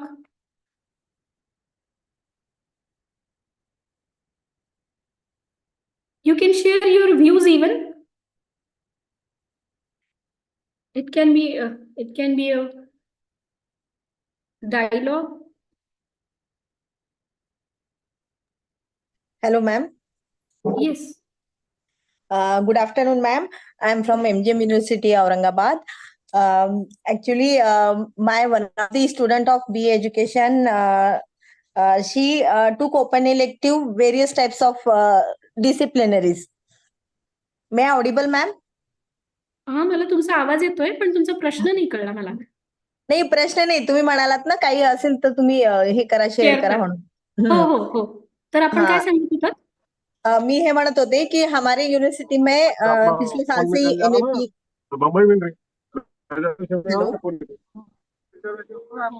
Rokade sir please mute करा. प्लीज म्यूट करा. मॅडमचं घेऊया आपण क्वेश्चन मग घेऊया. हा मॅडम. क्वेश्चन नाही मॅडम, मी एक एक्सपिरियन्स शेअर करत आहे पिछले साल हमारी यूनिवर्सिटी में एनईपी जो है वह स्टार्ट हो चुका है, तो उसमें बच्चों का इंटरेस्ट इतना बढ़िया है कि एक स्टूडेंट जो है वो साइंस साइड से है, तो उसने आर्ट साइंस साइड के पूरे ओपन इलेक्टिव दोनों लिए, तो इसकी वजह से उसके लैंग्वेज भी बहुत ही बढ़िया हो गई। और सर ने जैसे बोला कि योगा सब्जेक्ट जो है, तो आज हम सब लोग जो है ना योगा से दूर हो रहे हैं, मेडिटेशन से दूर हो रहे हैं, तो वो उसके लिए बहुत सहायक रहा। उसी के साथ साथ उनकी एक स्कूल भी है, तो स्कूल में जो है वह इम्प्लीमेंट करने के लिए उसने ओपन इलेक्टिव जो है ऐसे लिया, जैसे कि साइंस साइड का लिया, कि जिसकी वजह से वो अलग अलग तरह से एक्टिविटीज जो है उसके स्कूल में ले सके। तो ये एक बढ़िया है एनएपी इम्प्लीमेंटेशन, जो कि एमजीएम समझना ने भी बहुत अच्छा है। किस किस के साथ एमओयू किया है माइनर के लिए? माइनर अभी चल रहा है मैम, एमएयू अभी किया नहीं है किसी के साथ, ऑलरेडी हमारे पास सब अलग अलग सब्जेक्ट्स है ना, तो इस वजह ऑलरेडी, से अच्छा, आपका डिपार्टमेंट क्लस्टर ही ऑलरेडी होती है। बन चुका है, बना है क्लस्टर है। अच्छा सेकेंड ईयर चल रहा है मैम हमारा। अच्छा अच्छा अच्छा, यस, ठीक है, thank you madam, thank you thank you. अच्छा एक्सपीरियंस है, सबको समझना चाहिए ये सब जल्दी फटाफट। जी जी जी madam, thank you thank you. हाँ, कोई और बात करना चाहते हैं? अगर किसी और को कोई क्वेश्चन नहीं है तो मैं यहाँ पे अपना मेल आईडी और मोबाइल नंबर दे रही हूँ, और हम लोग रुक सकते हैं, क्योंकि मुझे पता नहीं, अर्लियर चैट तो विजिबल नहीं है, अभी तो कोई क्वेश्चन चैट बॉक्स में भी नहीं दिख रहा है। शायद ये काफी हम लोग सब लोग इस एनईपी से परिचित हो चुके हैं। इम्प्लीमेंटेशन करते वक्त आपको अगर कोई कठिनाई आ रही है या आपका कुछ एक्सपीरियंस है, वो भी अगर आप शेयर करना चाहते हैं तो नेक्स्ट 2-3 मिनट में आप लोग कर सकते हैं। My name is doctor Pritam Selmokar. Actually I am student of doctor Baba Saheb Ambedkar Marathwada university itself or UG.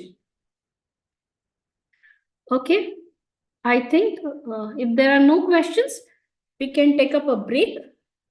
कितने 20 मिनट का ब्रेक लेते हैं हम लोग, 15-20 मिनट का ब्रेक लेते हैं, एंड शार्प 4:50 को ज्वाइन करते हैं वापस।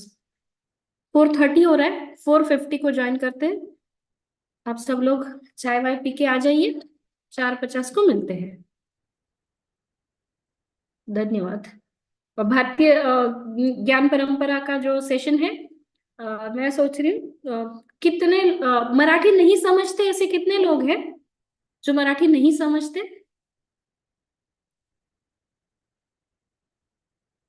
अगर मराठी समझने वाले काफी लोग हैं या सब लोग समझते हैं, तो ये सेशन में मैं मराठी ज्यादा यूज कर सकती हूँ। ज्यादा करके मैं मिक्स करूंगी नेक्स्ट सेशन लैंग्वेज के हिसाब से। ठीक है, फिर मिलते हैं 4:50 को। पेशेंटली इतनी देर सुनने के लिए आप सब लोगों का शुक्रिया। 4:50 को मिलते हैं।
एक्सप्रेस नहीं रुकते ना वहाँ.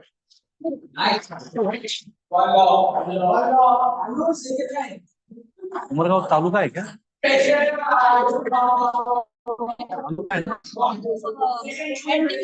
डिस्ट्रिक्ट कौन सा है उसका?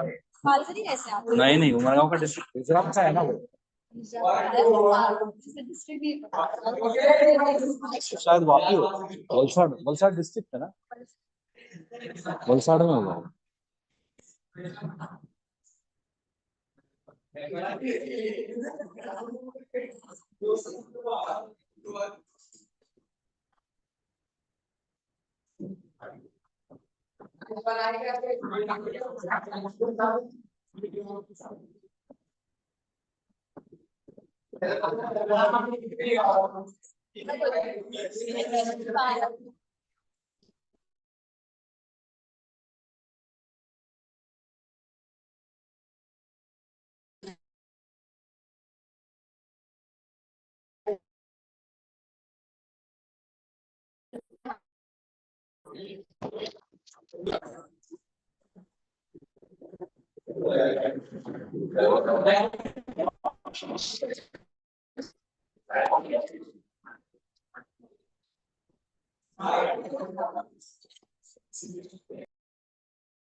तुम्हाला ठेवायची बॅग? हा, कारण का सकाळी त्रास झाला होता ना. सर माझी झोप आहे. रोज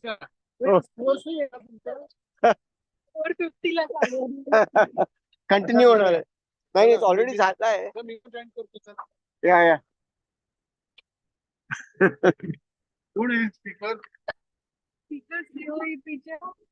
मेकॅनिकल इंजिनिअरिंगचे हो, प्रत्येक वेळेस सगळे लोक असतात हा. आता ही जी लोक तुमच्या वेळेस आहेत ना, ती कदमच्या कोर्स होती. हो का? आमच्या कोर्स वेगळीच होती. तो वेळेला त्याला घुसत. पण सर या बाईक खूपच पकवतात. हो, मराठीत बोलतात, हिंदी नाही इंग्लिश बोलवतात, काय पण topic आता आहे? मराठीत बोलणार आहे. म्हणे नाव she is talking about Indian education system. आतापर्यंत इंडियन नॉलेज IKS येस. फार वेद उपनिषद तिथून सुरुवात करतात. सर आता म्हणजे बेसिकली हे सगळं पूर्वी होतं. हो चला लावा, ऐकत यायचं, झोप या. चला, शिक्षणचं सांगितलं सर, इंजिनिअरिंगचं सांगितलं, बट सुरुवातीला थोडं इंटरेस्टिंग, नंतर एवढं बोर होतं. आता सुरू झालंय ना? नाही आधी संपत आलंय. all along she was speaking about NEP. हा. Okay, and like lateral entry and not lateral entry, multidisciplinary and amuk. Now she's going to speak about IKS. अच्छा, त्यांची 2 लेक्चर्स आहेत का? एक झालं, दुसरं Oh, 3 तास बोलणार आहे. and she's got major connectivity issues. पण सर NEP वर तर मला मस्त झोप लागली. मला कळलं मी का झोपायचं, ते कोर्स आहे. I know.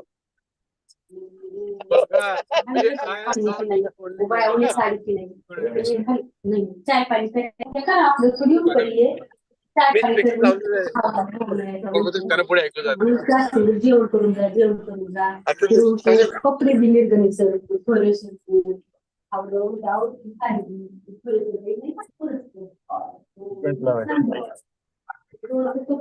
हमको sari Hello. Hello. May I request you all to mute, please? गाड़ी है बोल के वो Mute your mic. Please go on mute. बसत Please go on mute.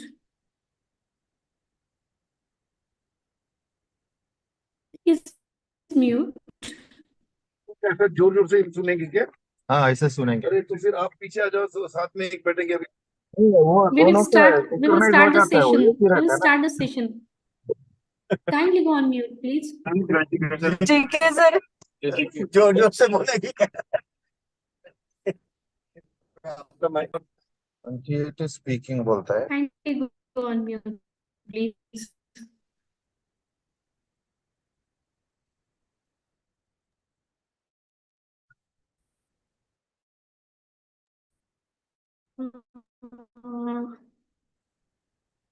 Who is? There are few participants whose mic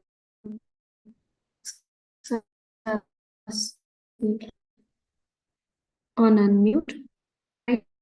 Kindly mute your mic so that we can quickly start with our session.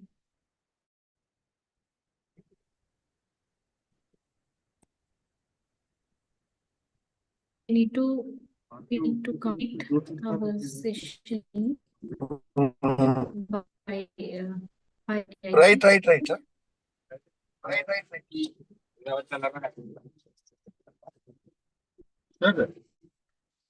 Your speaker is on, it is going there.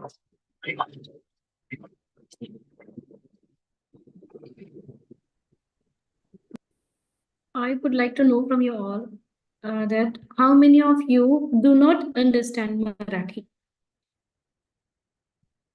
Is there anyone who do not understand Marathi? If there is anyone, then I can talk in English. Otherwise, I can take up this session in Marathi if everyone is comfortable with.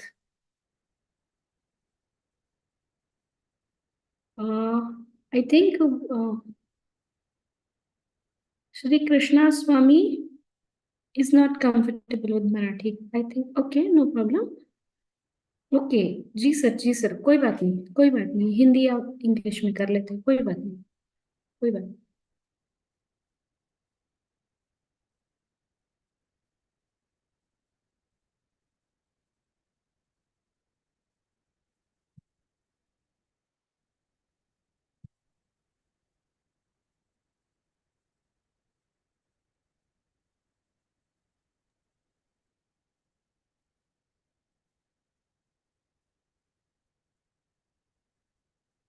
Okay. So I'm sharing one of my own article here on the screen, which I had written on Indian knowledge system. This article is in Marathi, so as I have, I'll be talking in reference to this article. Basically, in this session, we would like to discuss that what do we mean by Indian knowledge system exactly? भारतीय ज्ञान Am I there in this session? भारतीय ज्ञान परंपरा के बारे में बच्चों को सिखाना है मतलब क्या सिखाना है और इसके बारे में जैसे अभी new education policy we have started implementation of new education policy, and so as we have seen just now in that government resolution also, this subject in knowledge system is made compulsory for first year students. Even in school also, when the NEP will be implemented at school level, the Indian knowledge system subject will be included at school level. I was talking about the writing of the books in regional languages. It is made compulsory that the content based on IKS relevant to that particular subject needs to be included while writing the books. So, learning Indian knowledge system is something which has become mandatory nowadays. While we started implementing here at COEP also, many questions came in our mind, many questions for which we need to find out answers before we teach this subject to our students. So the questions were that why do we need to teach this subject to our students? I mean, what is the philosophy behind including this subject in education like engineering? Then what are there any opportunities which we will be getting by inclusion of this subject in the curriculum? What will be the difficulties which we will be facing while including this subject in the curriculum? And are there many other questions are coming in our minds? So as we have started this subject here last year, as the implementation committee member, we try to find out answers to these questions. And today I'm just sharing the answers which I find appropriate for these questions. You may differ. I'm not saying that you should agree with me on each and every point. You can put up your views also later in this session. But so basically, Indian knowledge system. So what we will be talking in this today's session is what are the guidelines given by AICT, UGC, or Government of Maharashtra for implementing this subject? Then who are the experts who can take up this subject? Who can teach this subject? What do we exactly mean by Indian knowledge system? What are the opportunities and difficulties while implementing this subject? What are the misconceptions about this subject, and how we can contribute for implementing this subject properly in our education system? So these are the few points which I would like to discuss in today's lecture. So first main point is why do we need to teach this subject to our student? ये subject क्यों हम सीखे या क्यों सिखाए? काफी बार बच्चे भी हमें पूछते हैं कि ये इतना मॉडर्न ईरा है, तो इसमें ये पुरानी प्राचीन परंपराओं को हम क्यों पढ़ें?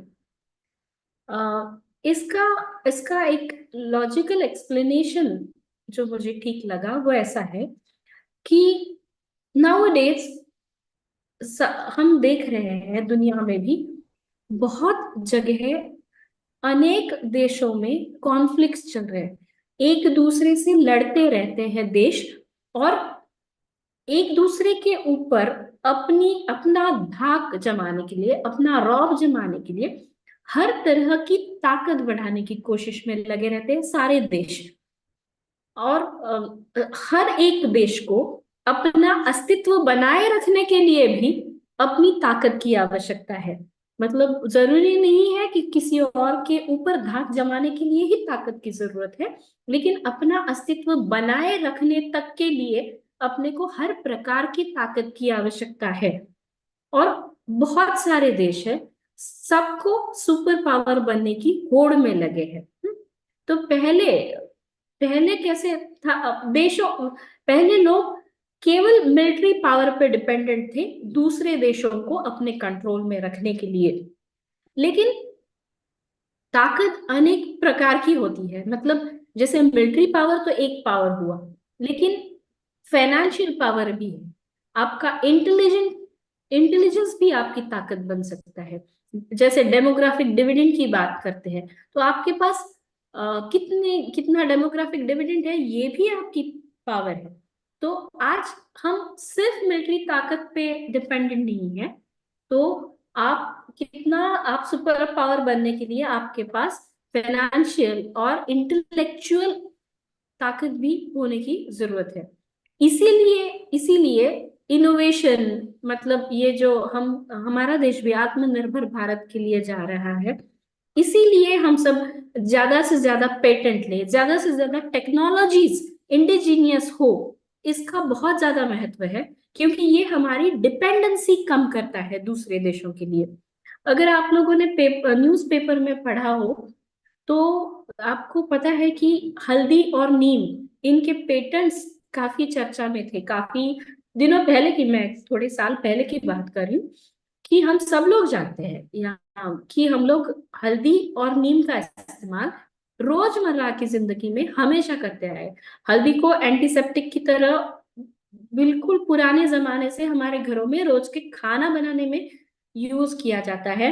और नीम तो एंटीसेप्टिक, क्या कहते हैं उसको, नीम का भी इस्तेमाल हम लोग काफी दिनों से करते आए हैं। जैसे कोई हमारे घर में अगर ग्रेन्स प्रिजर्व करना हो तो उसमें भी हम नीम के पत्ते यूज करते हैं, या काफी सारे यूज हमें उसके पता है। लेकिन इन दो चीजों के पेटेंट्स लेने के लिए हमें बहुत ज्यादा स्ट्रगल करना पड़ा। आपको भी शायद पता हो कि डॉक्टर माशेलकर जी ने काफी स्ट्रगल के बाद हल्दी का पेटेंट अपने पास रख पाए। नीम का पेटेंट में तो हम लोग जीत नहीं पाए।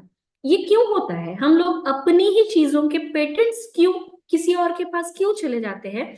क्योंकि हम सिर्फ ये कह के ये पेटेंट्स नहीं ले सकते कि कितने साल हो गए हम लोग को, तो घर में बिल्कुल बिना पढ़े लिखे आदमी को भी पूछोगे तो उसको पता है इन चीजों के यूज। ऐसा कह के पेटेंट नहीं मिलते। वो उसके लिए जो भी डॉक्यूमेंटेशन जरूरी है, अगर हमारे पास वो डॉक्यूमेंटेशन है तभी जाके हम लोग ये पेटेंट्स ले सकते हैं। तो अगर हमें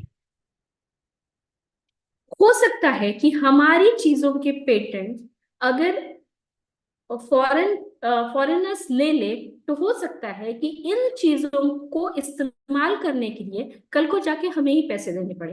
क्योंकि हम जिस कल्चर से आते हैं उसमें हम पेटेंट्स पे ज्यादा विश्वास नहीं करते। मतलब हमारे कितने ही धर्म ग्रंथ है, बड़े बड़े ग्रंथ है, नॉलेज वाले ग्रंथ है, जो किसने लिखे वो भी हमें पता नहीं, या हम नहीं चाहते कि हमारे ज्ञान के लिए हम किसी से पैसे ले। लेकिन कम से कम हमें इतना तो अपना इंटरेस्ट प्रोटेक्ट करना पड़ेगा कि जो चीजें हमारी है उसके लिए हमें किसी और को पैसे ना देने पड़े। अब अगर ये हमें करना है तो उसे हमें अपना जो परंपरागत ज्ञान है उसे एक साइंटिफिक और मॉडर्न तरीके में we need to put it in front of the world, so that we need to have a scientific documentation of the information available with us. For that matter, we need to understand the value, the worth of this ancient knowledge, because जैसे आप लोगों को पता हो, ये थोड़ा बढ़ रहा है टॉपिक, लेकिन फिर भी मैं डिस्कस करती हूँ कि एक पेटेंट, एक नोबेल प्राइज मिला था एक जैपनीज रिसर्चर, एक जैपनीज साइंटिस्ट है काफी बड़े, जिनको मिला था, जिन्होंने कहा था कि एक सर्टेन पीरियड के बाद अगर आप एक दिन का उपवास करें तो आपकी जो बॉडी है वो अनवांटेड सेल्स को कंज्यूम कर लेती है, जिससे आपका कैंसर जैसे खतरनाक बीमारियों से भी बचाव हो सकता है। तो इस खोज के लिए उन्हें नोबेल प्राइज मिला। हम सब लोग जानते हैं कि हमारी संस्कृति में हम काफी लगभग सारी संस्कृतियों में हम लोग कुछ दिनों बाद जिसके उसको किसी धर्म के साथ जोड़ा गया है, लेकिन उपवास करने का चलन हमारे यहाँ तो कई सालों से है, कई सदियों से है, लेकिन हमने कभी भी इस प्रथा को साइंटिफिकली उसके कारण पता करने का, उसके ऊपर साइंटिफिकली स्टडी करने की कोशिश नहीं की। अगर हम इनके ऊपर साइंटिफिक स्टडी करते तो हो सकता है ये नोबेल किसी भारतीय को मिल जाता।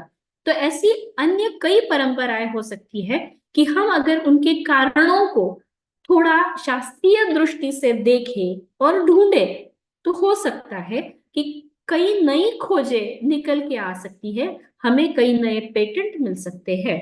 तो इसके लिए हमें अपना जो परंपरागत ज्ञान है, परंपरागत इंफॉर्मेशन है, उसका मूल्य हमें समझना पड़ेगा और उसे डॉक्यूमेंट करना पड़ेगा, और हमें उसके बारे में नई पीढ़ी को अवगत भी कराना पड़ेगा। तो मैं सोचती हूँ कि इस हिसाब से और बहुत सारी इसमें अपॉर्चुनिटीज भी अवेलेबल हो सकती है for new researchers, and they can get many patents, they can get many techniques and so on. We know that from ancient times we Indians have contributed in many fields of knowledge, many fields of knowledge, जैसे गणित हुआ, खगोल शास्त्र हुआ, धातु शास्त्र हुआ। इसके तो काफी सारे एग्जाम्पल्स हम आज भी देखते हैं कि हम मेटलर्जी में कितना आगे बढ़ चुके थे। स्थापत्य शास्त्र में तो रिसेंट टाइम्स तक, मतलब जैसे अगर हम महाराष्ट्र में रहते हैं तो अगर हम अपने किलों की बात करें तो जैसे हमें पता है कि 300-400 साल भी हो गए तो भी ये जो फोर्ट्स है महाराष्ट्र में, वो काफी सारे फोर्ट्स इंटैक्ट है। कुछ कुछ फोर्ट्स तो सागरी किले जो है समुद्र में भी बने हैं, तो इतने सालों से वो इतना सारा वाटर प्रेशर हैंडल करके भी मजबूत इतना उसका आर्किटेक्चर वो लोग बना पाए। इसका मतलब है हम स्थापत्य शास्त्र में बहुत कुछ हमने जानकारी हमारे पास थी। आयुर्वेद तो हम जानते ही है कि इसमें भारतीय शास्त्र, भारतीय जो इंटेलेक्चुअल्स थे उन्होंने बहुत कुछ कंट्रीब्यूट किया है। हमें बहुत सारे नाम हम सुनते रहते हैं, जैसे हमने सुना रहता है कि आर्यभट्ट है, वराहमिहिर है, भास्कराचार्य है, ब्रह्मगुप्त है, पाणिनि है, पतंजलि है, हमें सारे नाम पता रहते हैं, लेकिन हम काफी सुपरफिशियल इंफॉर्मेशन पे डिपेंडेंट रहते हैं इसके लिए, और हम लोग डेप्थ में जाके कभी ये नहीं पता करते कि एग्जैक्टली इन लोगों ने कंट्रीब्यूट क्या किया है और इनका कौन सा कंट्रीब्यूशन आज भी रिलेवेंट है। इसके लिए हमने ऐसे कम लोग रहेंगे जिन्होंने इनके ग्रंथ पढ़े हैं, इन्होंने क्या लिखा है, क्या किया है, इसके बारे में जानकारी प्राप्त की है। हम लोग तो काफी बार कहते थे कि हमारा देश ऐसा था कि जहां डाल डाल पर सोने की चिड़िया करती थी बसेरा, कहते थे। या तो हम लोग कहते थे कि दुनिया की जीडीपी में 17वीं सेंचुरी तक सबसे बड़ा हिस्सा हमारा था।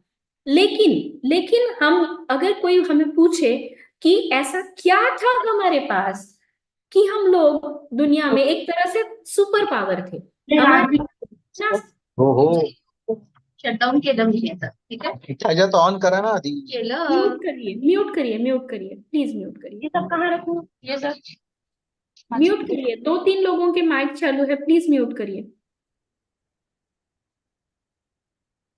तो हमें ये भी पता करना होगा कि ये सब अगर हम लोग तब इतना कुछ कर पा रहे थे, इतना प्रॉस्परस सोसाइटी थे, तो क्यों थे? और अगर हमें आज फिर प्रॉस्परस सोसाइटी बनना है तो हमें क्या रिपीट करना पड़ेगा पहले की तरह? कहते हैं ना, कोई बच्चा अगर 12th में 99 परसेंटाइल लाता है और इंजीनियरिंग में आने के बाद पहले अगर उसका सीजीपीए नीचे जा रहा है तो उसको सोचना पड़ेगा कि मैंने 12वीं में किस तरह से पढ़ाई की थी, जिस तरह से मैंने 12th स्टैंडर्ड में पढ़ाई की थी, अगर मैं आज फिर से वो कुछ मैं अगर मिस कर गई हूँ तो उसको मैं फिर से करती हूँ तो फिर से किसका जिस किसी का मी मागाशी पण हल्ला सरांना तेच म्हणलं, मला जिथं बसल ना मी तिथं बसल. आवाज येतोय ते म्युझिक. माइक म्यूट करा प्लीज, ज्यांचा चालू आहे.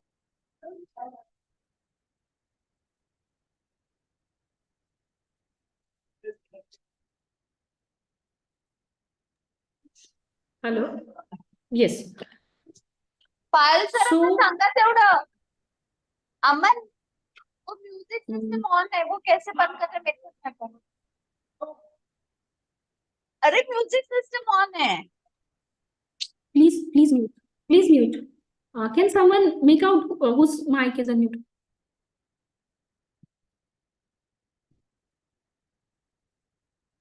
Okay,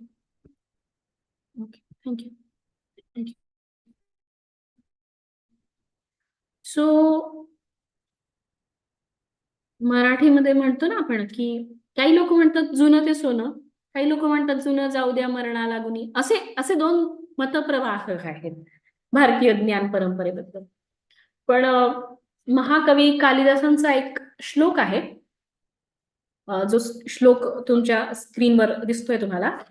पुराणमित्येव साधु सर्वं न चापि काव्यं नवमित्यवद्यं संताः परीक्षान्यतरत् भजन्ते मूढ़ाः परप्रत्ययेनय बुद्धिः. इसका मतलब है कि all poems are not good only because they are old. All poems are not bad because they are new. Good and wise people examine both and decide whether a poem is good or bad. Only a fool will blindly led by what others say. So, moral of the story is कि हम लोग खुद देखें और ढूंढे कि ये जो इंफॉर्मेशन अवेलेबल है, whether it is relevant, whether it is of some use today. तो हमें इन सब बातों, भारतीय ज्ञान परंपरा रिलेटेड बातों एक विश्लेषक दृष्टि से देखना पड़ेगा. एक्सेप्टेंस या रिजेक्शन, इन दोनों के बीच में जाकर के हमें उसको इन्वेस्टिगेट करना पड़ेगा. अब हम नेक्स्ट पॉइंट की ओर मुझे लगता है अगर मीटिंग में है तो म्यूट कर दीजिए सबको. देखिए मैं 15 मिनट में फिनिश करने वाली हूँ, आप सिर्फ 15 मिनट के लिए पेशेंस बनाए रखें और म्यूट पे चले जाइए. शायद सर को रिक्वेस्ट करती हूँ सबको म्यूट कर दे.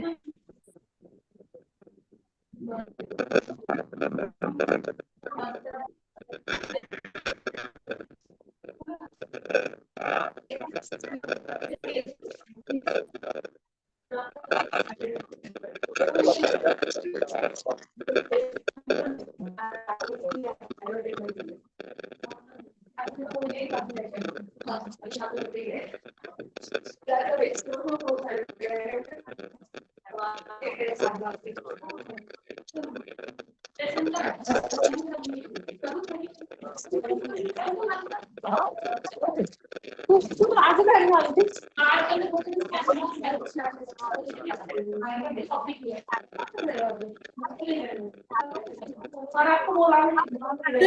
पार्टिसिपेंट्स को प्लीज म्यूट करिए, बहुत सारे पार्टिसिपेंट्स का ना वो करना। हाँ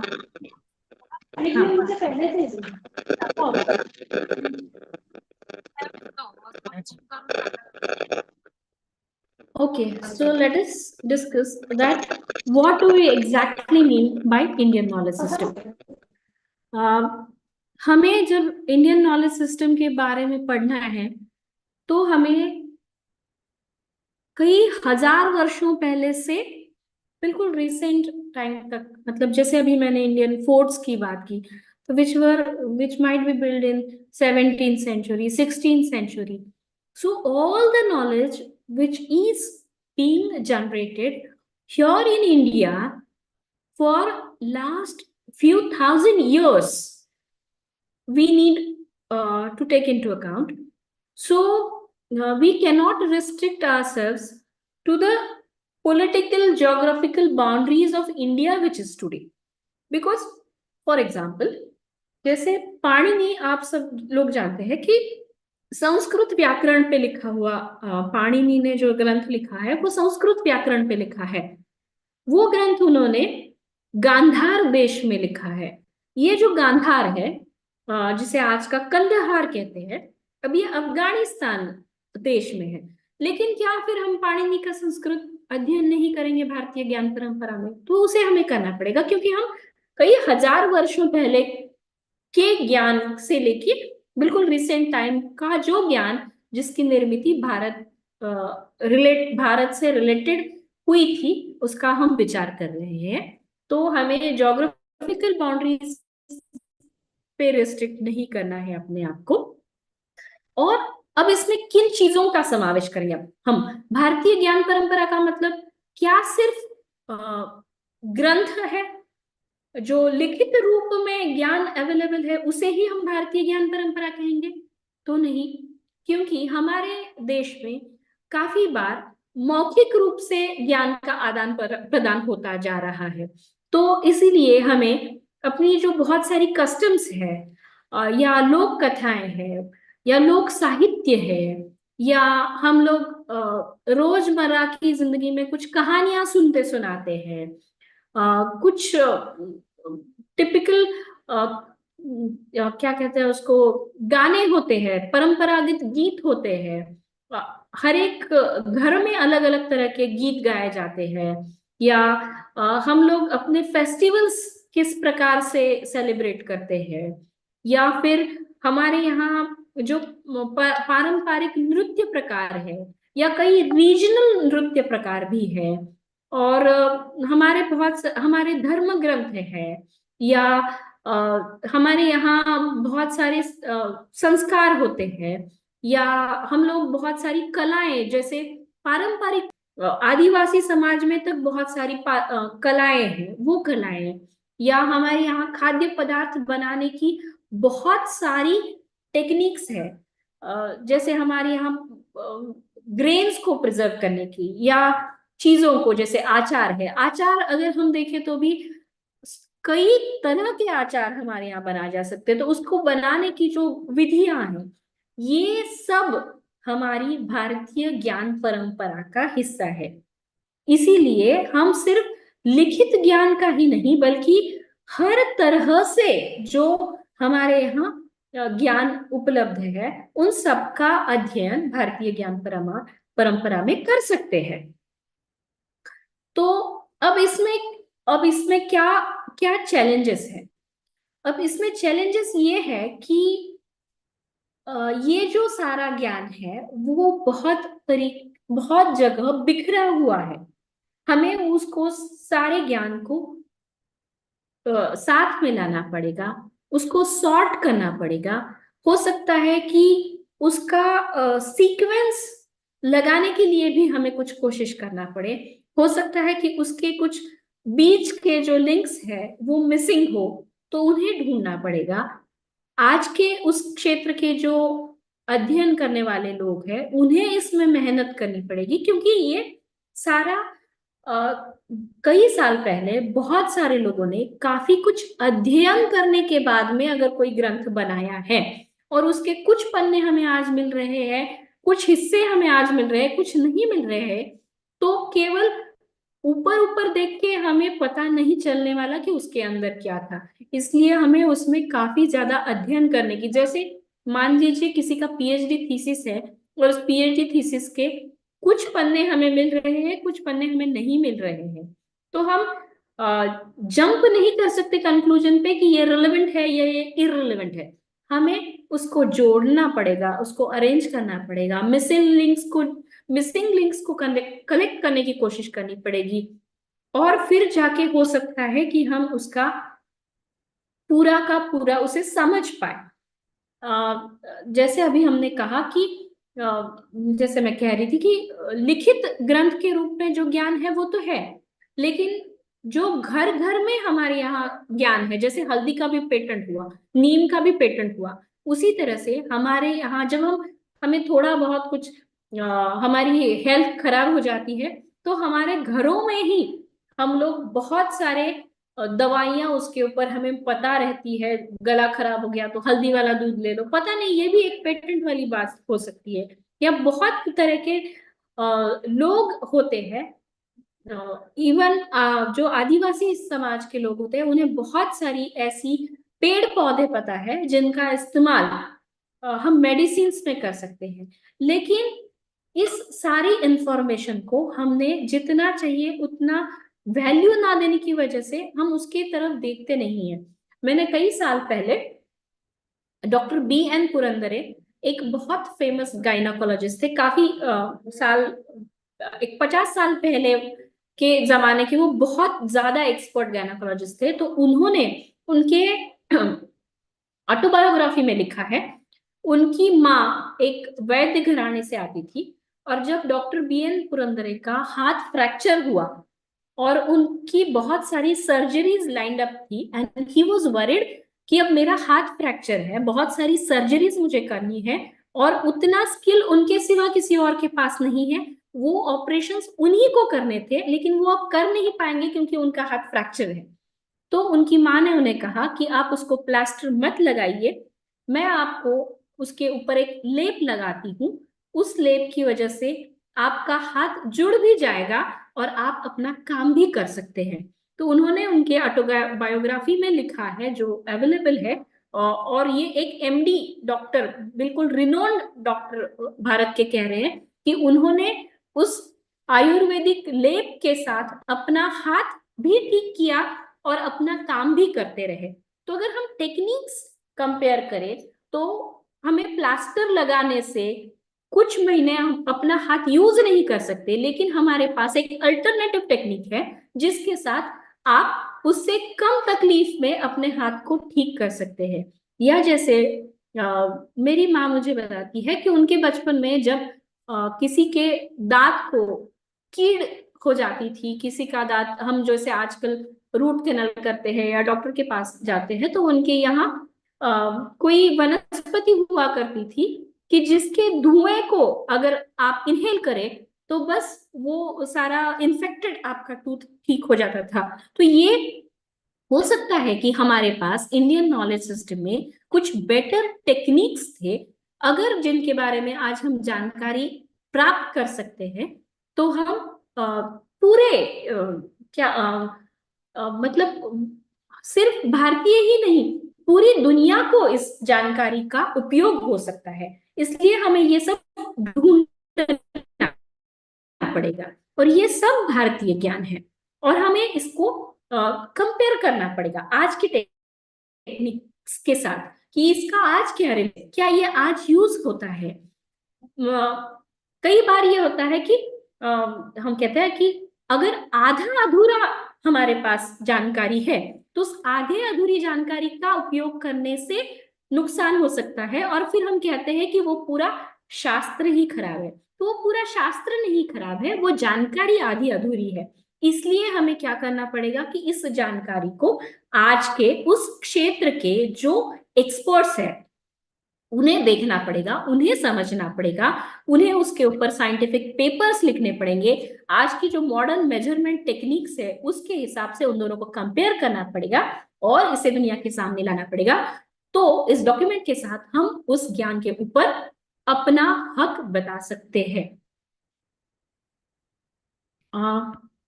जैसे ये what is Indian knowledge system पे ही अभी हम और बात करते हैं। जैसे हमारे यहाँ 64 कलाएं हैं ऐसा माना जाता था। तो पहले के जमाने में जैसा मैंने कहा कि हम लोग हमारे यहाँ याद करने को बहुत ज्यादा इंपॉर्टेंस दिया जाता था, मौखिक परंपरा थी, तो उसका डॉक्यूमेंटेशन काफी बार अवेलेबल नहीं है। तो आज भी पॉकेट्स में इन शास्त्रों का अभ्यास हो रहा है, इन शास्त्रों को जानने वाले लोग हैं, हमें उनको ढूंढना पड़ेगा।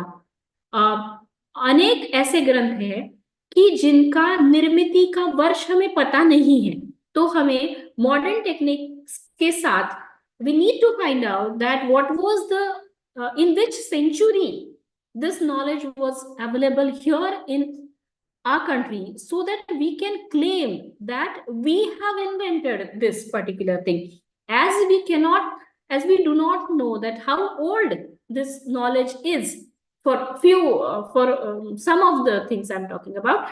So we cannot claim them to be ours, but if we with the help of modern techniques हम लोग पता करें कि ये 2000 साल पहले हमारे यहाँ लिखा गया था, और ये जो मॉडर्न जो क्लेम कर रहे हैं कि ये उनके देश में ये नॉलेज आया है, तो वो कितने साल पुरानी बात कर रहे हैं। तो हम लोग कह सकते हैं कि सिर्फ हम ऐसे नहीं कह सकते कि हमारे पास तो पहले जमाने में सब कुछ था, ये सारी खोजें तो हमारे यहाँ हो चुकी थी और हम लोग तो सब जानते थे, या पुराना कोई मतलब का नहीं है। ये दो जो एक्सट्रीम्स पे हम लोग बात करते हैं, उसकी जगह हम कोई भी जजमेंट ना पास करते हुए रैशनली अगर इस इंफॉर्मेशन की तरफ देखें तो that will be correct approach I think. जैसे मैंने थोड़ी देर पहले कहा कि योशिनोरो ओसुमी ये जो जापानीज साइंटिस्ट है, उन्हें 2016 में मेडिकल फील्ड में नोबेल मिला उपवास करने से कैंसर जैसे बहुत सारे रोगों से बचाव किया जा सकता है इस खोज के लिए। तो इस तरह की अनेक खोजें हम लोग कर सकते हैं। जैसे मैंने कहा कि हमें इस पे काम क्या करना है, तो स्टेप बाय स्टेप हमें इसके ऊपर काम करना है। क्या काम करना है कि जो भी हमारे यहाँ ग्रंथ, मैंने ऐसे कई लोगों से मैं मिली हूँ जो इसी काम पे लगे हैं। वो घर घर में जाते हैं, ग्रंथालयों में देखते हैं और कहते हैं कि आपके पास कोई पुराना ग्रंथ है तो मुझे बताइए। तो उन्होंने मुझे बताया कि बहुत सारे घरों में ऐसे कहीं बांधे हुए ऊपर पुराने पुराने मकानों में रखे हुए ग्रंथ है, उन्हें नहीं पता कि वो कितने रिलेवेंट है, कितने इंपॉर्टेंट है, उसके कुछ पन्ने खो चुके हैं। मुझे एक सज्जन विद्वान मिले जिन्हें एक घर में वहां के सज्जन ने ग्रंथ दिए। वो उन्होंने मुझे कहा कि मैं रात भर सिर्फ उसके पन्ने अरेंज करता रहा और मुझे ऐसे लगा जैसे खजाना मिल गया हो। इतने वो महत्वपूर्ण ग्रंथ थे, लेकिन जिनके घर में थे शायद उन्हें पता भी नहीं था कि हमारे घर में इतना बड़ा खजाना छुपा हुआ है। तो हमें इन सारे ग्रंथों को देखना पड़ेगा, ढूंढना पड़ेगा, वो काफी उसको संरक्षित करना है। अगर आगे उसकी जानकारी का इस्तेमाल करना है तो उसे डिजिटल फॉर्म में लाना पड़ेगा। जैसे हमारे यहाँ बोरी इंस्टीट्यूट है, भांडारकर प्राच्य विद्या संशोधन, तो उन्हें वो वहां पे ये काम बहुत अच्छी तरह से किया जाता है कि जो भी ग्रंथ मिले हैं उन सबको डिजिटलाइज्ड फॉर्म में लेकर के उनकी डिजिटल लाइब्रेरी के फॉर्म में उन्होंने सबके लिए ये पुराने ग्रंथ अवेलेबल किए हैं। उसकी मेंबरशिप हम लोग लेते हैं, लेकिन ऐसा अभी और काफी काम करना बाकी है। ये सब ग्रंथ है, उनको देख करके उनको सेग्रीगेट करना, उनको सेपरेट करना, उनको अरेंज करना, उसमें जो इंफॉर्मेशन है उसको समझना, उसके लिए वो जो भाषाएं हैं उन भाषाओं के जो विद्वान हैं उनके साथ और वो डोमेन एक्सपर्ट जो है उन लोगों को साथ में बैठना पड़ेगा। Because I always give one example, I think I have not included that poem in this presentation today, but I completed my PhD in micro machining, and there is those who are from mechanical engineering, they might be knowing that electric discharge machining it works on a certain principle. And when I inspected that micro crater which was generated after the spark is generated from electric discharge machining, the crater was looking of a moon shape. I have done mathematical modeling and drawn graphs also, and under SEM also I have inspected, and it was looking like a moon. So at the end of my PhD, I have written one poem. If you just read that poem, it will look like a love story. If you read that poem, you will feel that one poet has written कोई एक romantic poem लिखी है. अगर micro machining जानने वाला कोई उसको पढ़े तो वो समझेगा कि ये पूरा माइक्रो मशीनिंग का प्रिंसिपल उसके अंदर मैंने बताया है. तो सिर्फ अगर भाषा, ये मैं एग्जाम्पल के लिए बोल रही हूँ कि सिर्फ भाषा समझने वाले अगर संस्कृत ग्रंथों को पढ़े तो हो सकता है कि वो उसका मतलब नहीं समझ पाए, या सिर्फ उस क्षेत्र के जो एक्सपर्ट है हो सकता है कि वो जिस भाषा में लिखा है उस भाषा के इतने जानकार ना हो, तो वो वहां क्या लिखा है वो भी ना समझ पाए. तो इसीलिए हमें साथ में मिलके, हो सकता है उस एक्सपर्ट को वो भाषा सीखनी पड़े, वो से सीख के फिर हो सकता है कि हमें बहुत सारा कुछ छुपा हुआ ज्ञान उसके अंदर से मिल सकता है. ये सब काम हमें IKS में करना पड़ेगा. इसके लिए हमें ये भी समझना पड़ेगा कि वो कब लिखा गया था, किस दौर में लिखा गया था, तब क्या सिचुएशन थी, तब के रेफरेंसेस क्या थे. ये सब अगर हम समझेंगे तो हो सकता है हमें वो मतलब समझने में आसानी हो.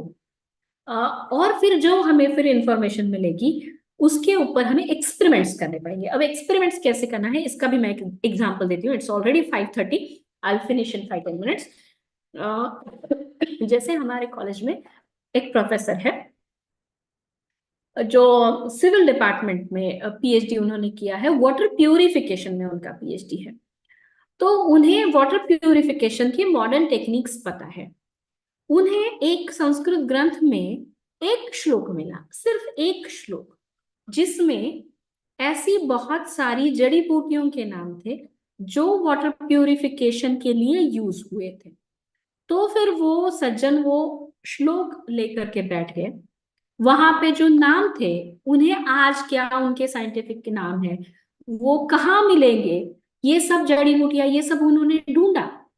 और फिर उसका एक्सपेरिमेंटेशन प्लान किया कि ये एक X वाली चीज है, उसको मैं 10 ग्राम 20 ग्राम 30 ग्राम 40 ग्राम ऐड करूंगा वाटर में, एंड फिर उसके बाद उसको ऐड करने के बाद वाटर प्यूरिफिकेशन के जो मॉडर्न पैरामीटर्स हैं, जो भी पैरामीटर्स, उसका pH लेवल है, उसकी टर्बिडिटी है, जो भी है, वो मॉडर्न टेक्निक्स के साथ उन्होंने मेजर किया. हर एक इंग्रेडिएंट्स को जो उस श्लोक में बताया था उसको ऐड करके, और आज जो हम रिसेंट टाइम्स में यूज करते हैं एजेंट्स, उन सब के ऊपर भी उन्होंने एक्सपेरिमेंट किए और एक पेपर प्रेजेंट किया कंपैरिजन का. तो ये अप्रोच हमें लेना पड़ेगा कि what was there and can we find some better technique, whether it is relevant today. इस तरह से हमें IKS को सिर्फ लाइब्रेरी में नहीं रखना है. IKS का आप अगर गवर्नमेंट ऑफ इंडिया IKS का देखिए वेबसाइट, तो वहां पे उन्होंने कहा है कि लाइब्रेरी से हमें IKS को लेबोरेटरी में लाना है. ये काम हम सब टीचर्स को करना पड़ेगा. और फिर इससे हम काफी सारे पेटेंट्स, काफी सारे रिसर्च पेपर्स पब्लिश कर सकते हैं. इसमें काफी सारी अपॉर्चुनिटीज है, काफी सारे हमारे यहाँ हमें हो सकता है डिफिकल्टीज को फेस करना पड़े. कभी और समय मिला तो इंडियन नॉलेज सिस्टम पे और ज्यादा डिटेल में हम लोग बात करेंगे. मुझे लगता है कि मुझे जो समय दिया गया था, तो समय सीमा मेरी समाप्त हो रही है, तो मुझे लगता है कि मुझे अभी यहाँ पे रुकना चाहिए. और अगर मैंने आपको मेरा मोबाइल नंबर और मेल ID दिया है, अगर मैं आपको NEP या IKS रिलेटेड किसी भी मदद करने के काबिल आप समझते हैं तो मुझे आप कभी भी फोन कर लीजिए, मैं जरूर कोशिश करूंगी। मुझे यहाँ पे बुलाने के लिए श्री सतीश पाटिल जी और श्री रफी जी, इन दोनों का मैं बहुत बहुत आभार व्यक्त करती हूँ। आप सब लोगों ने मुझे इतनी देर इतनी शांति से सुना। हम सब लोग टीचर्स हैं, किसी को इतनी देर सुनना ये हमारे लिए बहुत मुश्किल बात है, मैं जानती हूँ, फिर भी आप लोग इतनी देर तक मुझे शांति से सुनते रहे, इसलिए मैं आप सबका बहुत बहुत आभार व्यक्त करती हूँ।